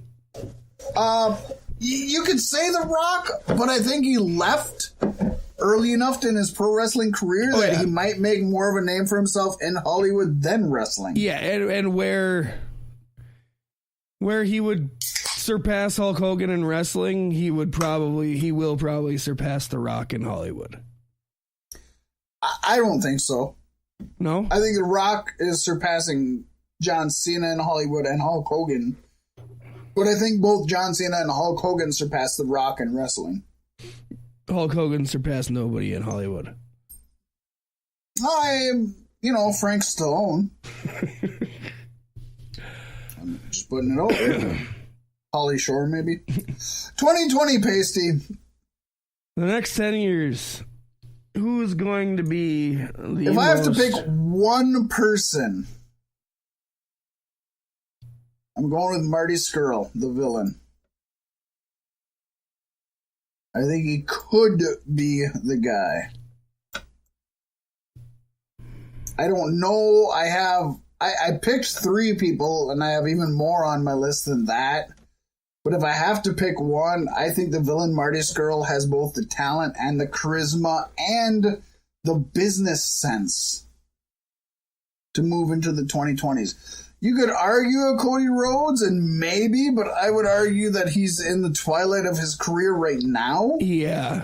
And he's not going to make that big of an impact in the 2020s. It's the same with the Bucks. As the owner of a company, he'll make a big impact, but correct, we didn't but not put as Vince a McMahon on the in-ring list. wrestler. Correct, yeah. 100%. You're with me there. So what do you got? I like your pick with Scurll, but honestly, I think to be on this list, you have to exist in the company that puts you in that place. Okay, that makes sense. Yeah, which makes things difficult. It's a weird time because we don't know what everything's going to look like in 10 years. I know. Everything is so up in the air, and the landscape is changing more and more on a daily basis. It might be back to the big three. It could be WWE, AEW, and MLW. Mm-hmm. We don't know. Maybe big four with Impact. Lucha Underground still keeps getting renewed. I hate that I'm doing this. But knowing how the list goes... Really? Roman Reigns? Yeah. Isn't he also in the twilight of his career? You think Roman Reigns? Well, a lot of the people on the list were more prominent at the end of the prior decade. Yeah. And into I'll give you that. decade that they made the list. So they built their name up in the previous decade and then hit a home run. And I'll give you that. Roman Reigns could. Oh, I guess out of anybody, he'd be the least shocking. Otherwise, secondarily, I would say Seth Rollins. And I think that one is kind of safer to say because I think Seth has got a future. We don't know. I would say Seth Rollins is older and probably more beat up than Roman. Yeah. So you're going with Roman? I think so. I like that. I'm securing my pick with Marty Scurll. All right. I think you probably have the better chance, but I also think neither one of us, in 100 years, neither one of us will have the right guy for 2020. It's going to be somebody none of us even know about right now. Right. Oh, and I mean, as history tells and things go, I mean, Marty Scurll could, within the next 10 years, wind up in WWE himself. He could. Or, dare I say, AEW in 10 years could equal WWE, and Marty Scurll could be a prominent fixture of that. Now, he's not even in there right now. He's a ROH guy, but we all know he's going there.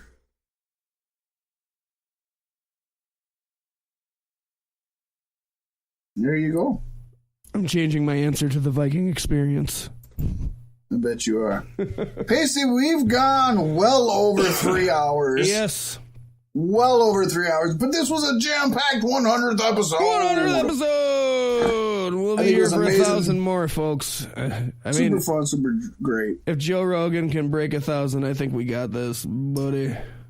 Yeah, we got this. To every one of you listening to this, we are so happy you've stuck with us for 100 episodes. And if this is your first time listening, we're so happy you decided to listen to our 100th episode. We hope you enjoy it. There are more lists. There are more lost in translation. There's more news. There are more opinions. Paystee, take us out. I love you so much. You're everything to me. For Beef Sticks Podcast. And my name is a white color called Ironic. I am Beef Sticks Podcast, the host of Fat. Yes. See you at 101! Woo! It's going to be another party. Damn right. With that, I'm out! I'm still here. Okay, fine. I'll go away. You'll miss me one day. I super mean I'm out because I really got to piss right now.